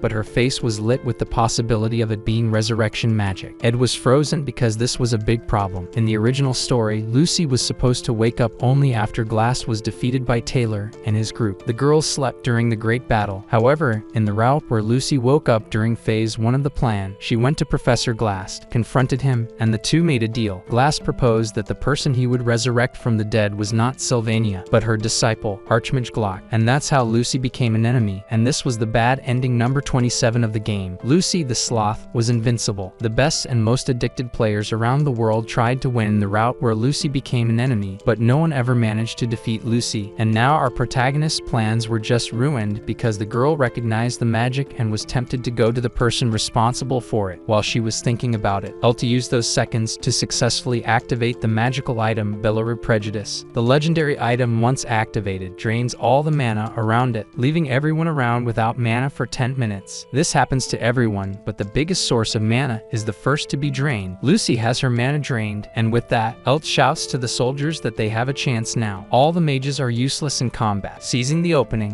one of the mercenaries attacks Ed from behind. The brat raises his hand, but it's useless without mana. However, the mercenary is surprised as a wind spell throws him far away. Ed Roth-Taylor's mana was in perfect condition. Elt was certain the item had been activated, so why on earth did this happen? The man wasn't wrong, but upon observing Lucy, he noticed something that terrified his soul. Even a legendary item has its limits. It was as if it were trying to drain the ocean with a simple jug. After reaching its limit by draining only the girl, the item exploded and its effect ended. Lucy's mana was infinite. Lucy, after seeing the attempt of the worm in front of her, said with her cold eyes that she needed to go to a certain place now. Elt didn't have the battle experience of the mercenaries, but his instincts screamed that his death was inevitable. His death was a matter of seconds. He, one of the most powerful men in this country, was like a cockroach being crushed by the feet of this monster. Lucy was about to fire a compressed mana attack when she heard Ed's voice saying she should know this would kill the man. Not even Elt understood why the boy stepped in his way and said it wasn't cool to kill others, so stop now. In her thoughts, it was strange that Ed was defending Elt's life, but she remembered her grandfather's words about not killing anyone with her power. The most important person in her life made her promise never to kill someone, and because of this, she realized Ed wasn't concerned about Elt's life, but about her breaking that promise. In that case, the worm could live. Lucy decides to eliminate the villain and goes to the one responsible for the forbidden aspectual magic. Ed knew this, but still asked where she was going. Lucy knew that whenever she talked to Ed, it was unpredictable, but even knowing that, she couldn't help but be surprised. Ed asked if she knew she would regret it. This question she didn't expect. It was as if this boy could read her feelings and her mind. Those were the only words he said. Our protagonist didn't try any other argument to stop her from going. His only chance was that his words would reach her memories. In the past, Locke wrote his travel diary and left it for his only granddaughter. Lucy always heard her grandfather talk about how what is lost is lost. Accepting this was what made people stronger, and that was the last sentence of the book, dedicated especially to her when he departed. Locke died happy because it was his granddaughter who illuminated his life and took him out of loneliness. These memories passed through her mind, and in response to Ed's question, she answered no, and then disappeared before his eyes. His words failed. With Elt's defeat, the mercenaries fled by boat, while Janica reminded them that if she changed her mind, everyone would die. Ed then ran to Trix Hall. She let Lortel handle delivering Elt to be arrested. He ran as fast as he could and found Lucy sitting at the top of the building. He knew she would be here thinking. After Glock died, he donated all his fortune to Sylvania Academy. This place was made in honor of her grandfather and the legacy of the legendary Archmage, somehow, which Lucy didn't know. Ed even knew about this and found her again. While she was looking at the place that reminded her of her dear grandfather, Lucy asked if the protagonist had some jerky with him. Ed didn't have any jerky, which made Lucy think that such conversations were common between them. She said she was just there reminiscing about the old times and gestured for him to sit beside her. It seems that Ed is afraid of heights. Meanwhile, Lucy confessed her feelings. She used to cry a lot back then and was so sad, but at some point, she stopped being sad. Ed knew what she was talking about regarding grief, but he asked why she stopped being sad. Lucy thought seriously about it and concluded that too much time had passed. And thinking about it, she knows that even if she revives her grandfather, she will lose him again after some time because he is too old. Besides, she realized he was already prepared for death. She wasn't and didn't want to be angry again for losing him again. Furthermore, she knew it would be an offense to resurrect the Archmage who studied magic all his life using such a terrible forbidden magic. Lucy commented that she knew from the beginning that this would be selfish, and yet she wanted to do it. These were her words to Ed, but the villain questioned if she was really okay after telling him this. The truth is, she might have changed her mind now just on a whim and might go back, so he wants to be sure. When she replied, something in him said the girl would ask for jerky again, but instead, Lucy asked for his shoulder, and this scene moved my heart, folks. Ed understood that Lucy asked him to sit beside her for something like this. Ed, observing the energy towers emitting great energy, could only think about how no one in the world was more passionate about aspectual magic than Professor Glass. This was because the man couldn't accept losing his daughter. Lucy's tears and her sobbing as she recited the words her grandfather left for her in his book about how it is important to understand that what is lost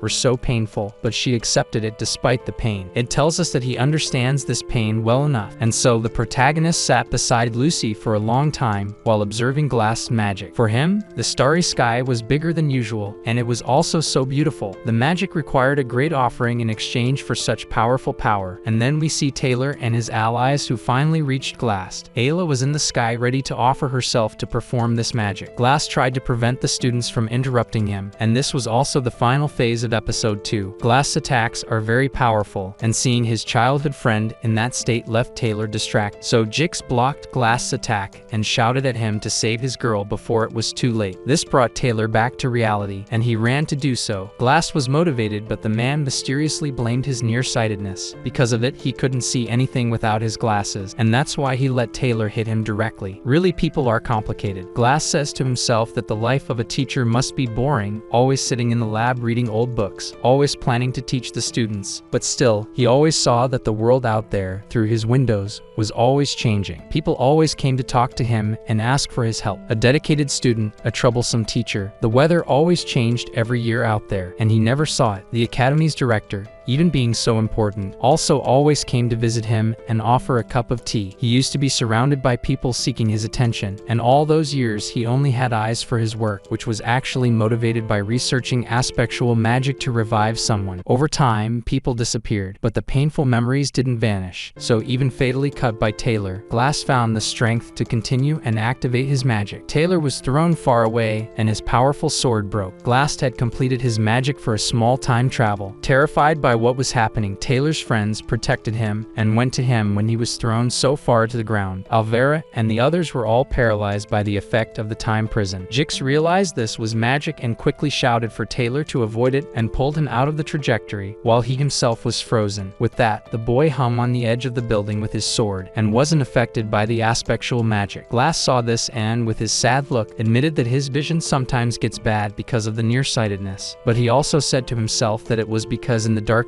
he could better remember her face. Yes, that's why he sometimes couldn't see without glasses. After a few seconds, Taylor managed to climb back to the top of the building. Then Glass furiously shouted that there was no way to stop him. His powerful magic is something beyond what any student could face, but even so, it was cut to pieces by Taylor. This surprised even the powerful professor. That swordsman form is incredible. His magic was reaching its limit, and the effect was about to be nullified. Continuing with this would cost using the rest of his life in exchange, and he was ready to do it. However, an ice magic hit him and stopped him. Jix freed himself before everyone else and attacked him. Then, all of Taylor's other friends joined in and attacked with their strongest magic. Was this the end of Glass? A strong explosion lit up the entire academy sky, and a girl fell softly into her hero's arms. Taylor managed to arrive in time and save Ayla as Ed expected. Now, as for Glass, the professor was defeated, and all he had left was to admit his defeat and try to join his daughter in the other world, as she won't come to this one. In this outcome, the man fell from the top of his building almost lifeless. Glass couldn't get the sad memories out of his mind, but something inside him made him resist and try one more time. That's why the professor used his magic to save himself and land safely in the forest near the building. Even though he didn't die from the fall and used magic to stop the bleeding, it was evident that he would die tonight. However, even so, Ed went there to confirm something. Folks, this is the end of Glass. What does our third-rate villain want with the world's most indecisive professor? Leave your comment and tell me if Lucy beat Lortel in the race to the villain's heart. Legend has it that those who like the video will find a Lortel in their life tomorrow. But before we know what it is, we need to go back an hour in time with our dear Lortel as quickly as possible. She thought that Jenica had already sent away all the mercenaries and that her adoptive father was held in custody, so the threat had been resolved. Once everything was settled, they would meet. So she was hurrying as fast as she could to confirm that our protagonist was safe. When she arrived at the location, she found her beloved safe, but there was another threat holding his arm. A cute little hand was clinging to our protagonist. He didn't understand the girl's reaction. It wasn't long before Professor Claire and Dorothy emerged from the tunnel where the entire battle had taken place. The professor with tearful eyes, perhaps because she already knew the fate of Professor Glass. However, upon seeing Roth Taylor's face, she let out a scream of fright, almost making her soul leave her body. To make the situation even more frightening, Jenica arrived right afterward, even more terrifying. The girl asked about Glass Energy Tower, how they were powered. Whenever Jenica met with her spirits in the forest, she was thoughtful about Ed and how to win his heart. Of course, she didn't say that to him. The girl mentioned that the same spectral magic energy from the energy towers was felt by her spirits in the forest. This didn't make sense as Glass hadn't been there and there were no towers in that location. This left our protagonist curious as he tried to understand the meaning of this. Lortel was envious of Lucy. Jenica and Claire were investigating if Dorothy had died. Ed recalled how even Elt became a false boss and made a significant impact on the story. So if someone like Professor Glass left the scene, the impact on the future of the story would be immense, as it was now very different from the original story he knew from the game. That's why Ed went went after Glass to find him before his death. The girls were shocked by their professor's state and finding him in the middle of the forest. The man tried to maintain his composure and said he came to watch the fight, questioning if there was something funny about it. Ed replied that there was nothing funny, and this seemed strange to Glass, as he was sure he was in a ridiculous situation. Ed questioned if the professor knew he had failed, and Glass admitted he hadn't expected the students to defeat him, but he also admitted it was pathetic, as the director could have stopped him at any moment. Perhaps he hadn't done anything due to feelings of guilt, but it no longer mattered, as Glass also admitted he would never serve as director. But if he had no chance against the director, why did the professor kidnap Ed? The man revealed that he found Ed's abilities impressive and could use him in his plans, but the boy escaped before that could happen. The professor couldn't speak, saying that dying alone was the price to pay for his sins. Even so, he mentioned that the 17 years with his daughter were the only moments in his life when he wasn't lonely. In this case, our terrible villain protagonist questioned the professor, saying that Claire had been with Glass for 4 years until she became a teacher and another 5 years working by his side. It wouldn't be long before she was by his side for more than 17 years. If the man never noticed, Ed told he met Claire, and that on that day she was crying. The girl said it was because Glass was rigid, stingy, and bad-tempered. He was also selfish, arrogant, and presumptuous, but he was the greatest scholar she had ever met. Everyone agreed that Glass went off course, even the director lamented it, but this bitter and terrible man was the one who believed in these untalented girls and made them become the best. He was tireless in cultivating their talents and recognized that they had value. The truth is, Glass myopia blinded him to see everyone around him. Glass thought about this now, and it was another regret to carry to his deathbed. Before dying, the professor took the key and said it was a gift to try to clean up a bit of his mess. From now on, the library belonged to Ed. Glass said that under Reina's desk there was a safe, and Ed should take what was there before the academy started an investigation. Finally, Glass told Lucy not to make the same mistake he did, to pay attention to the surrounding things. His feelings reached Lucy, and the girl understood what he was saying. This was the villain's arc, who did everything to recover what he lost, and along the way, lost much more than he had at the beginning. In respect to this moment, they stayed there for a while, observing. A few days later, in the director's office, our protagonist was called in to explain himself. The man stated that all the incidents that happened in this manhwa involved Ed. In all reports, Ed claimed it was coincidence. The director said that Ed's stories made sense, but his instinct told him that Ed was suspicious, certain that the student was pretending to be a supporting character who knew nothing, but was actually responsible for everything. This surprised him. The man read Ed's academic history and said that the boy worked hard and certainly helped solve everything. Therefore, he deserved to be rewarded. Finally, the director wanted to give credit to our third-rate villain, and Ed was avoiding standing out. When he left the director's office, Ed encountered Janica, and being in a bad mood, asked if he had caused any more problems for the girl. Of course, she wouldn't be mad at him for anything, but her spirit reminded her that she could use this to get Ed's naked body. In that case, Janica said she got hurt saving Ed. Her body now ached, and he needed to do something. Did he fall for this? So Ed said he realized something important after seeing Glass die. Janica always helped him in everything, and he took advantage of her. Now he realized he was a burden to her, and that's why she hated him. It seemed like the spell turned against the sorcerer, and his beloved Ed was sad because of it. Then both spoke at the same time. Ed said he wouldn't get involved with her anymore to avoid hurting her, and Janica said it was a lie, that she wasn't her at all. In that case, Ed told Janica that in the next semester he would move to her dorm hall, all decks. This made the girl radiant. A lot had happened. Our third-rate villain was forbidden by the director to live like a miserable person. Now he would see how everyone else lived in the dorms. Because of that, his life in the cabin was over. When he opened the door, something fell to the ground and startled him. It was Lucy with a terrified look. She had just heard that everything was over. It's a shame. This cabin meant a lot to our protagonist, not to mention it was an isolated place where he could have privacy with his dear friends.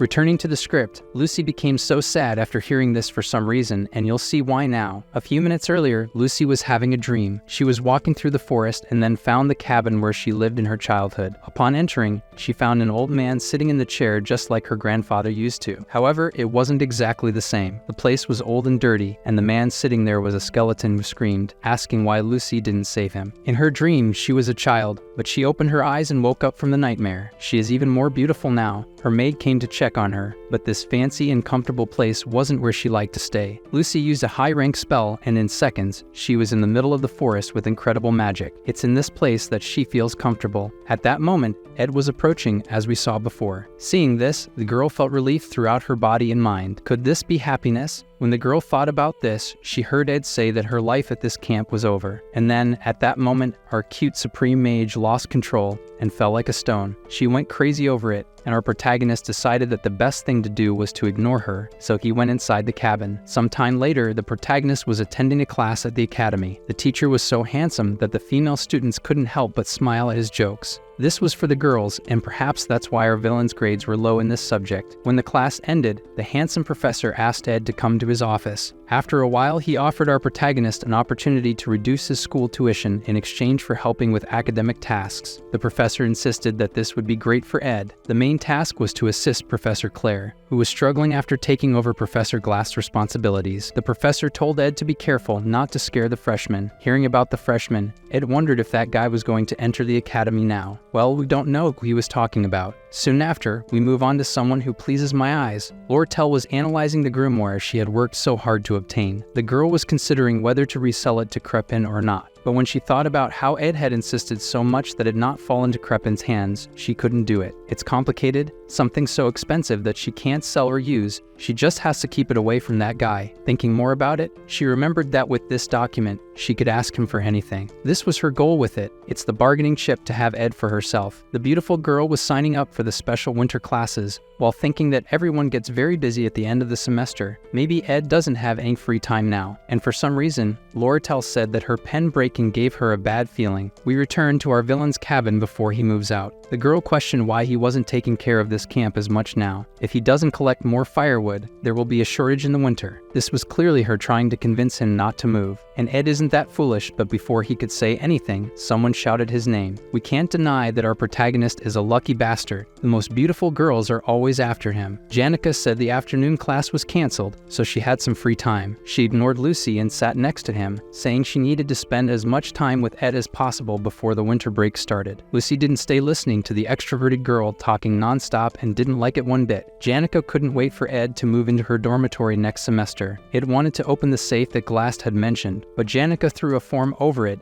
and said it was the application for the new dormitory. He couldn't lead this for the last minute and risk losing the chance to move closer to her. Alright, if she wanted to do that, Ed suggested they filled out now, but Lucy interrupted them unexpectedly. She was clumsy and almost off balance, showing it was a quick reaction. Everything she said was urgent. The girl didn't want Ed to sign that. It was very strange. Ed didn't quite understand what the girl meant by that. Well, Ed showed his progress with spirit magic. Janica found Ed's evolution incredible, but did she do something wrong? Janica asked the girl hiding behind the trees. Lucy's deadly eyes left no doubt for us about what was happening there. Meanwhile, Ed ignored the rivalry between the girls and focused on his progress with mana and intermediate spells, and so it was for a few days in his routine. He used a very straight desk to study. During lunchtime, he wore a light, fragrant jacket, and when Janica came to visit Ed, the girl growled as if she were a mad dog. Ed thought Lucy's expression was more of fear than anger. Either way, learning intermediate spells was still very difficult and exhausting for him to worry about anything else. While he was resting after studying, Lucy went to him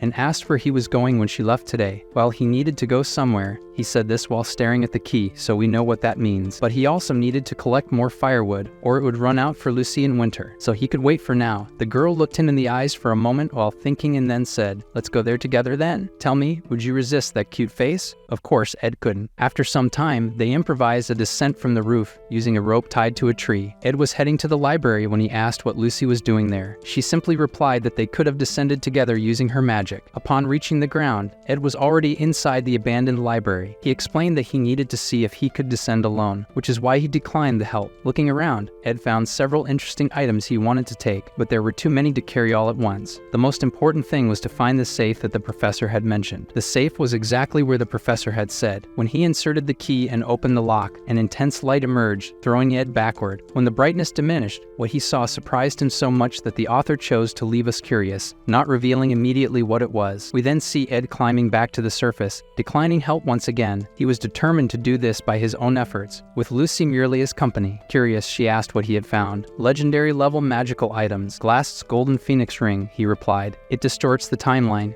pulling magical power from your future into the present. The difficulty level for creating it is extremely high. Reflecting on this effect, Ed wondered if he could use advanced magic in the present moment, questioning whether this would incapacitate him for for a long time, depending on how much power he borrowed. There was a high price to pay, so he needed to use the ring cautiously in combat. Perhaps it should be used only when cornered for a final strike. Additionally, Ed speculated that if Janica, who makes contracts with high-level spirits, could do so because she had a lot of mana, he might temporarily increase his maximum mana limit. This would allow him to make a contract with a very high-level spirit. And what would happen once the effect wore off? While Ed pondered, Lucy became anxious. She was about to say that it wasn't a good idea, but he had already given up on this risky idea. He wouldn't do anything dangerous. Storing the ring, he decided to continue his journey. While climbing, he wondered if Glast had created such an incredible item to gift his daughter with little talent. It was a pity that someone as amazing as him had died that way. It took Ed a few minutes to climb to the top. Lucy was calm and said that losing someone makes you realize their importance. She then revealed the reason for coming with him, to ask if he would move to the Dex dormitory, pleading for him not to go. Ed found the decision difficult. Living in the Dex building would be more comfortable, and living outdoors during winter would be dangerous. He commented on this, and Lucy, thoughtful and with a mysterious look, asked if it would rain soon. Ed didn't initially understand,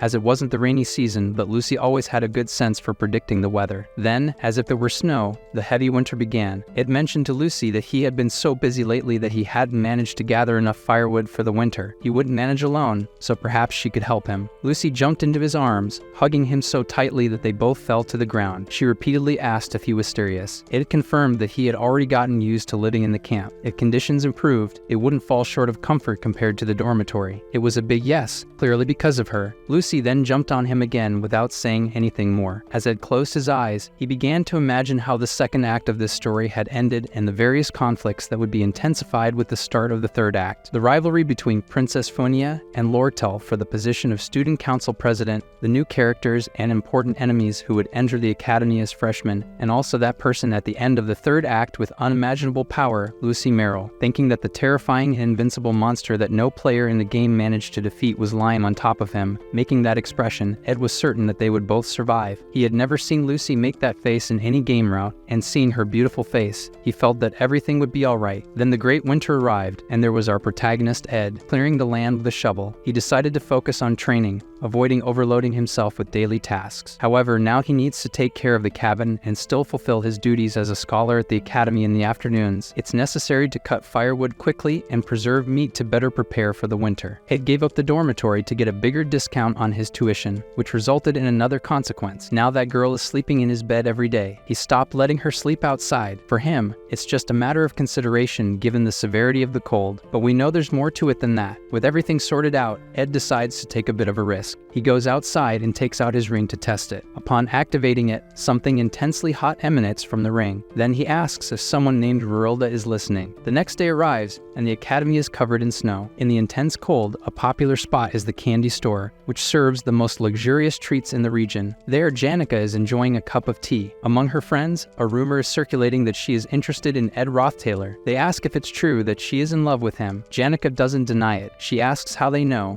and her mother shouts that it's obvious since she doesn't try to hide it. She was devastated at first to discover this, but decided to accept the situation as her opinion of Ed changed. There's still a problem. Her friends ask if Janica has ever felt her heart race being near Ed, or if she was so nervous she couldn't look at him. Janica denies it, saying she now feels calm and comfortable around him. Her friend scolds her, saying this is a sign of being in the friend zone and that she needs to make Ed think of her too. Even the spirits agree with the friend's scolding. Janica is warned that if she doesn't act quickly, she might end up being left behind, as Ed is always surrounded by girls. Meanwhile, one friend watches the discussion calmly. She comments that Ed's change in reputation is Claire's fault. Since Janica likes Ed, the teacher spoke highly of him to the staff and people at the academy, altering the general opinion about him. At another moment, Professor Claire is being reprimanded for returning overdue books at the library. Even though she is clumsy and unable to carry things properly, other teachers speak well of her. Claire received guidance from the academy's top teachers, Glast and Plurving, and completed her master's degree. Now she has the best assistant at the academy, Hannes Halen, a second-year student respected by the teachers and considered the best assistant. The real reason Annis is in this assistant position is to access Ed Roththaler's personal data. When at work, she assumes another personality and appearance, seeing personal relationships as masks to be swapped. While Claire is out, Annis reads all of Ed's files. The Roththaler family is the most powerful in the Klol Empire, and Ed is the second son among the three in the direct lineage. Annis reads about the history of Krepin's father, the head of the family, and how he usurped the family head position. Anis concludes that Ed is a typical insecure and unconfident rich person and decides it's time to have some fun with him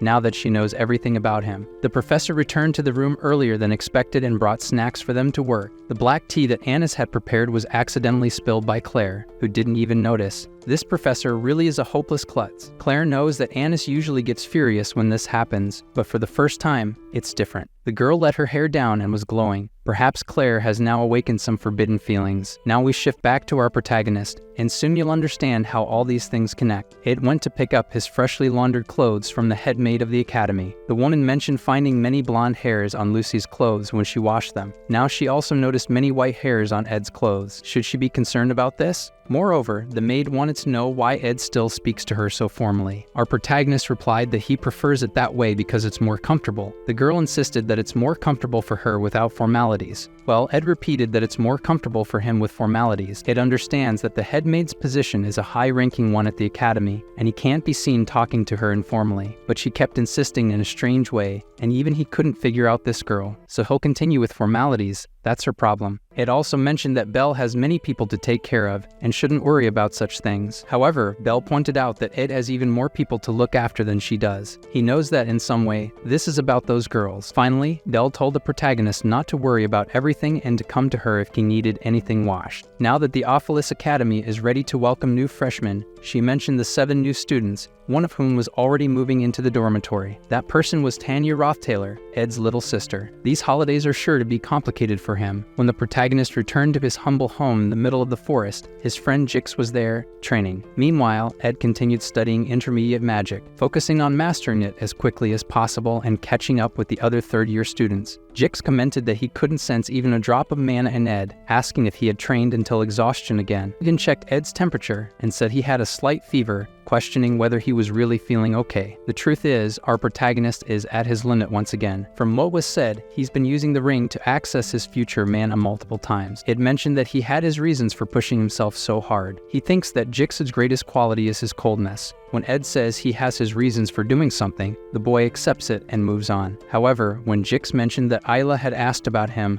and wanted to apologize for misunderstanding everything that happened before, Ed didn't think much of it and said he wasn't upset or anything, and she didn't need to come to him to apologize. Then Jix remarked that Ed isn't understanding. He's completely indifferent. Makes us wonder who's really the cold one now. In any case, Ed revealed to Jix that Glass left him the underground library, but it's a mess, and he needs Jix's help to organize the place. The payment is money, but Jix commented that he would do it even without money, as it would be good training to help Ed with that. The reason is that the protagonist plans to turn the place into a magical workshop, so it's only natural that Jix questioned whether Ed could manage to live in a camp, study, train mana, practice spirit summoning, archery, and now set up a workshop. Not to mention that tomorrow he starts working at the academy as an assistant. It's true that it's a lot, but it seems that for our protagonist, the impossible is just a matter of opinion. Now you'll understand everything. The next day at the academy, Professor Claire had been awake for 44 hours straight to finish all her work on time. Everything had to be ready for the arrival of the new temporary assistants. She began to pass along the information. Their job as academy scholars was to prepare the exam for the freshmen and supervise the examination day. Ed remembered that this task was always done by Glast, and now that he's gone, Glast's assistant was Professor Claire, who had now taken his place. He also noticed that, unlike the original plan, Clebius was involved in these tasks. Onyx was expected to be in this role to help. Everyone received an individual task, except for Ed. His task would be done in pairs. Onyx wanted to be in Ed's place, as Anis will be paired with Ed, and her plan is to prove that Ed is a weak man if he falls for her temptation now that she knows what kind of woman attracts him. As Anis wants to ensure that Ed and Jenica break up, her strategy is to seduce Ed and prove he is worthless. In the northwest of the academy on Mount Orin, someone comments that although it's not a very tall mountain,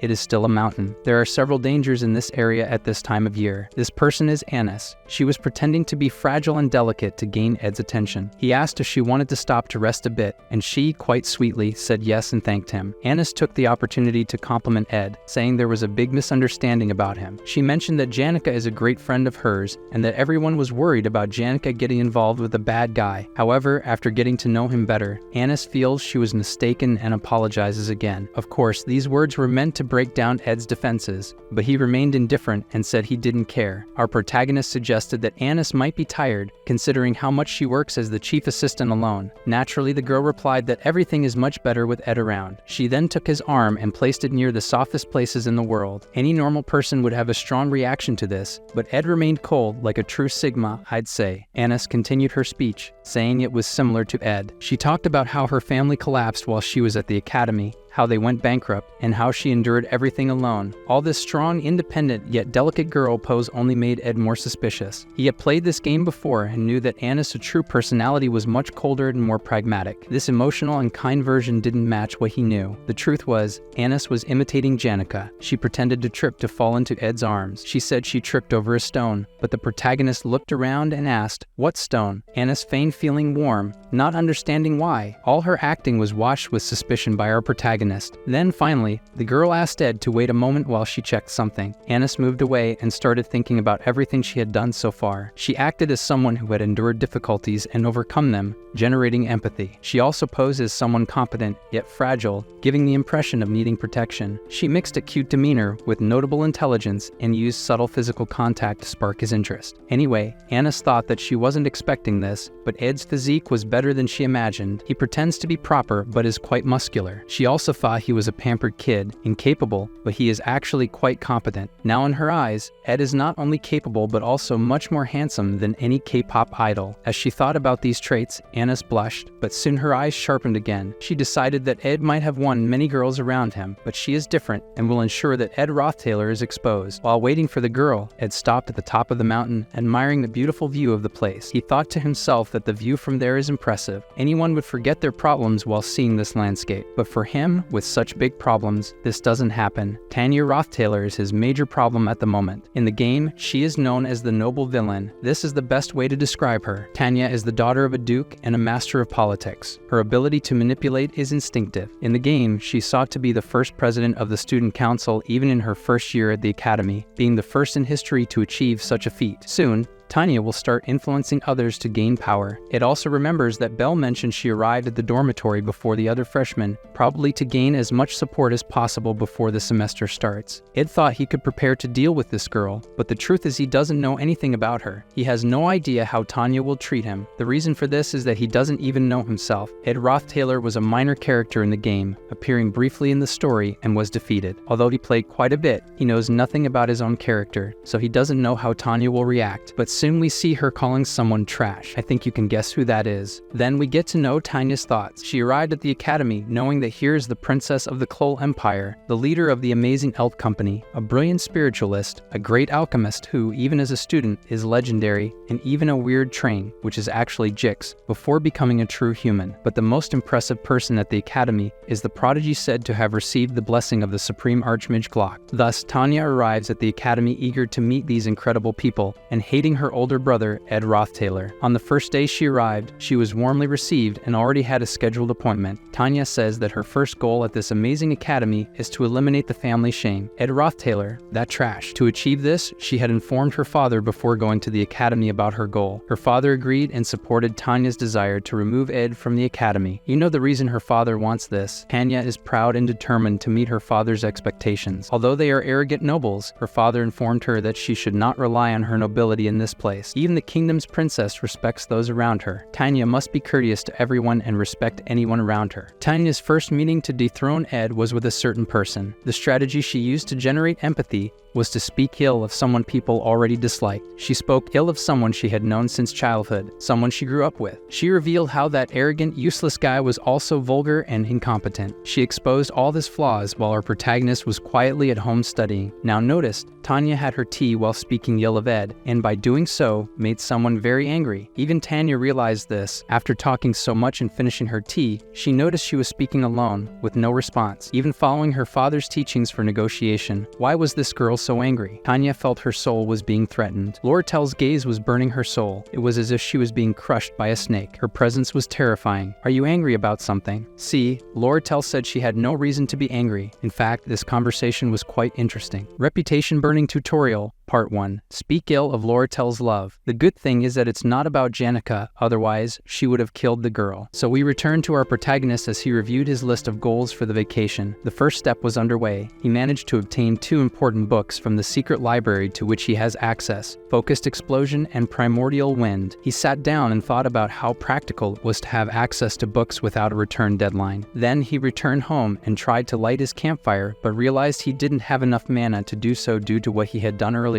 Since he couldn't resolve this on his own, he had a practical solution. He went to his room and found, under the covers, something that had been there frequently. He took the cover and carried it out of the cabin. He commented that its weight was unbelievably light, something that shouldn't even be possible. He asked for help, and the girl nodded promptly. Lucy said she would stay outside with him too, but would do so while sleeping. As they settled in, Lucy noticed that Ed had a different, stronger smell than usual. He casually explained that it was probably because he had spent the day working with Annis, and her scent must have lingered on his clothes. This could be worrying, but Lucy noticed something even more important. She said he had a fever. It was impressive how she noticed this without even touching his skin. So the cute girl asked him not to fall ill. People who get sick die, and she didn't want that to happen. She offered to align his mana, but soon realized it wasn't that. The truth was he was empty. In other words, Ed had done something reckless, and she had an idea of what it might be. Before Lucy could say anything, Ed stated that it was necessary. When winter ended, he might become much stronger. At that moment, Lucy asked a favor she found a bit strange. If he didn't mind, she wanted him to stroke her head. Well, Ed didn't mind, so he continued studying while gently petting the girl beside him. She was very pleased and almost fell asleep, but Ed noticed someone approaching. Lortel came over to talk to him. Ed mentioned he would come to her if she asked, to which the girl replied that, actually, she had urgent matters to attend to and needed to come over. But before that, she questioned if that thing over there was a pillow. While Lortel explained the situation, we saw Tanya passing by other people, negotiating their support to punish that man. In exchange, she offered various rewards,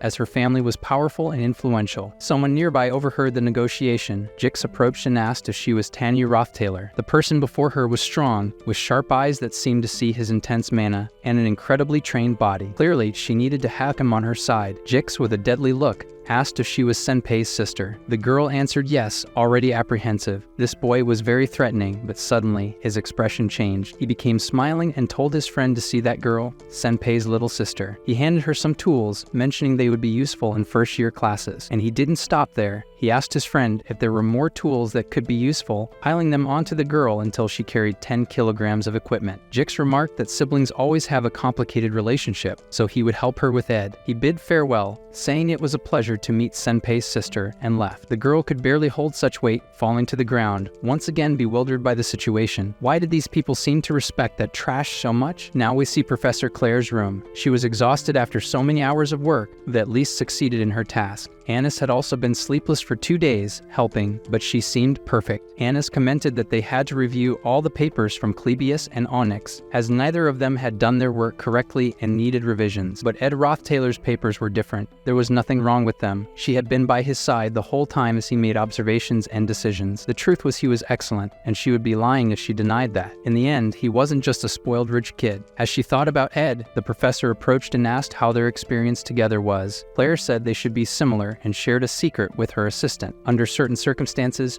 she had to investigate Ed, and believe it or not, he built a larger and more elaborate camp than this laboratory in the middle of the forest. He did everything alone, without using magic. That was impressive. Moreover, even Professor Glass recognized how hardworking he was, as his grades had improved significantly last year. As she saw all the reports of how Ed was amazing and strived to do everything in the best way possible, Annis was impressed and ultimately even reluctant. Claire then asked again if Annis didn't think they were similar. The girl thanked the compliment but remained thoughtful about it. Initially, she didn't trust that guy, so she approached him. She discovered he was simply a decent and responsible guy. In fact, he wasn't just a nice guy, he was good-looking, not arrogant, and Professor Claire's assessment of him was positive. And not just that, upon reflection, he had a great physique, an attractive appearance, and also a comforting smell. He took good care of himself. As she thought about this, Anna started to worry, and Claire noticed, asking what was wrong. Annis then stood up, went to the window, and opened it, saying it was too hot inside. "You damned, the papers will fly." Believe it or not, the cold, entirely pragmatic, and emotionless girl realized that after spending just 1 day with Ed, her heart began to race, and when she thought of him, Her body warmed up like a campfire. She was intelligent and understood what was happening. I bet you do too. She then reflected on what Claire said about how Ed managed to make a pact with a spirit. Annis thought that surely Janica helped Ed achieve that, and that spirit would definitely report everything that happened today to Janica. Trembling with fear, Annis already imagined how terrible her death would be. Claire invited Annis for a snack, but before she could receive it, the girl had already disappeared from the place. Later, we see Janica in the forest, and at that very moment, her spirit was recounting everything that had happened that day with Ed. Notice that the weather was cold, and the night was dark for some reason. The ideals of the failover family are coexistence and harmony, with a generous heart, as no one has enemies. Well, that was true until today. Believe it or not, at that moment, Tanya found Janica and wanted to meet her. She took a while to find that place. Tanya only managed because Lortel helped her. It was the red-haired girl who said it would be important for Tanya to gain Janica's support, as she was the kindest and most gentle person in that academy. Lortel suggested that Tanya go to her and tell her everything she knew about Ed Rothtaylor, believing that Janica would support her. When Tanya finally found Janica, it was a unique moment. Tanya must be the unluckiest girl of all, as Janica was ready to kill anyone in her presence before they could even speak ill of the love of her life. Do you know what a woman in such a situation is capable of? Now let's return to Ed's camp. He served tea to Lortel, and they then conversed calmly. Ed expressed his gratitude for her coming all the way there just to inform him, as she was a very busy person. But in truth, he thought she should be resting and not walking so much, considering the distance was not short. However, Lortel smiled, a smile capable of melting hearts, and said that being there was a rest. Ed spoke about the moon and used some metaphors to illustrate how each person faces their challenges. For him, winter was a time of trial, and he would become much stronger by overcoming it. Lortel listened attentively, but then interrupted him. She had an important question. Why was Lucy sleeping there? Ed responded that it was winter, but this answer obviously did not make sense. Lortel could not decipher the meaning of this. Putting that aside, Ed commented that Lortel would not have come all the way there just for that reason. She must have another objective. At that moment, her mischievous smile returned, and she revealed the true reason for her visit, saying that Ed must be pretending not to know. Ed then said that she had probably made an offer for him. This showed how well he understood her. The book transformed into a letter and fell gently into his hand. She smiled and remarked that everything had been an interesting story. Recalling the past, Ed said he would do anything if she made an offer for the sage's letter. Much had happened since then, and Ed knew that Lortel was a merchant. She would not make any deal that could not bring profit, or at least recover the investment. So Ed asked, embarrassed, what she wanted now, as he knew she could ask for something inappropriate. Lortel whispered in his ear, saying that she could not ask for anything that would burden Ed, so her request was simple: stay by my side. Initially, I thought this was a dating request, but for Ed, the meaning was clear. Lortel was the third act in this story, and it was when the dispute between the princess and her would truly begin. The benevolent princess, Funia Elias Kloll, was the arch-enemy destined to cross Lortel's path. In the game's story, Funia was destined to win the dispute and dominate the academy. In the fourth act of the story, she would become the central character by uncovering the dark secrets of the Rothtaylor family. Therefore, Lortel was there asking Ed to stay by her side. This was not a difficult choice for him. Lortel explained that if he did this, it would be very important, just that. Ed told us, the readers, that the dispute between the two would be decided by the game's protagonist. So he told Lortel that even if he stayed by her side, it would not make a difference. Lortel agreed, saying that even though Ed's reputation was improving, she knew that. If she knew that, Ed did not understand why she was making such a request. His choice might not have political relevance, but it had an important meaning for her. Ed agreed to support Lortel, and then she threw the letter into the fire, burning it. This was unexpected for Ed. Not only her actions, but also the fact that Lortel had not shown this kind of emotion before. She simply said that having his support made her very happy. I bet that this smile also makes you, watching, happy. If so, give a like to the video to show it. The next day, we see Ed waking up early and leaving his cabin. He wanted to sleep in, but his habit of waking early prevailed once again. Lucy would never wake up early, but since she was sleeping beside him, she also woke up. Soon she lit the fire as Ed had asked. Ed recalled something Lortel had said the day before about his sister seeming to be a mortal enemy of Ed. She questioned whether this was true or just a sibling rivalry. Lortel commented that she found the girl quite cute and recommended that he talk to Ed's acquaintances, including Janica, and just as he finished recalling this, his sister appeared to visit him. The biological sister of the body he occupied was there. The relationship between them was a mystery, and he had not been able to discover anything before she arrived, so he would have to find out in practice by talking to her. However, it seemed strange. The girl was being cordial,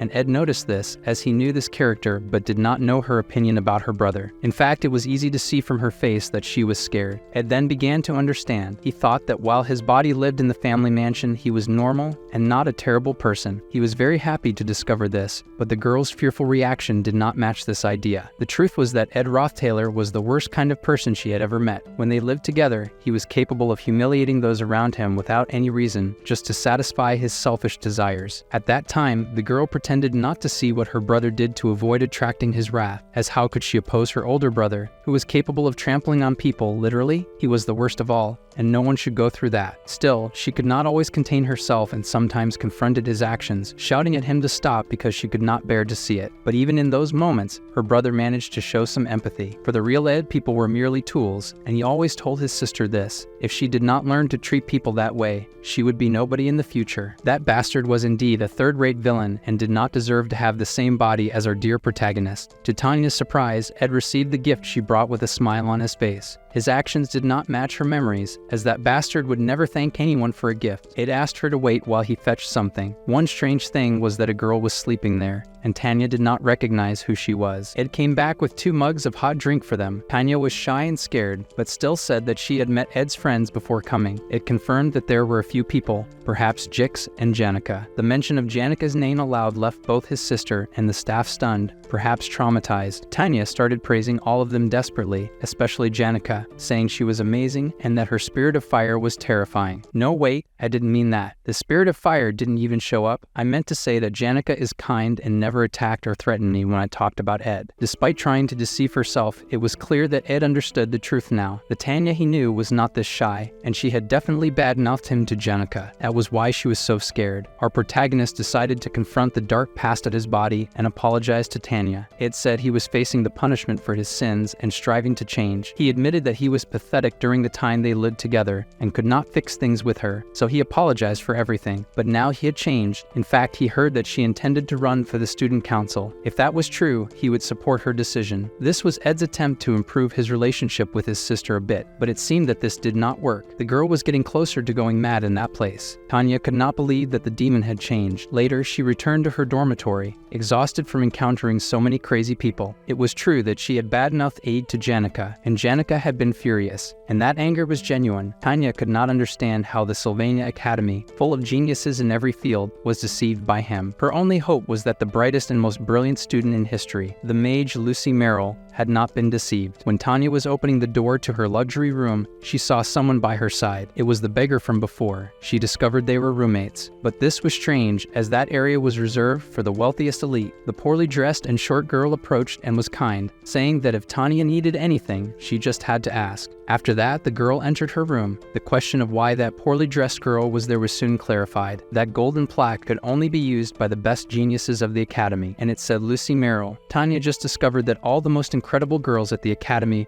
were in the hands of her terrible older brother. Folks, that was the latest chapter released so far. I really liked the recent developments in the story. Comment if you liked it too, and don't forget to like this beautiful waifu. See you in the next video.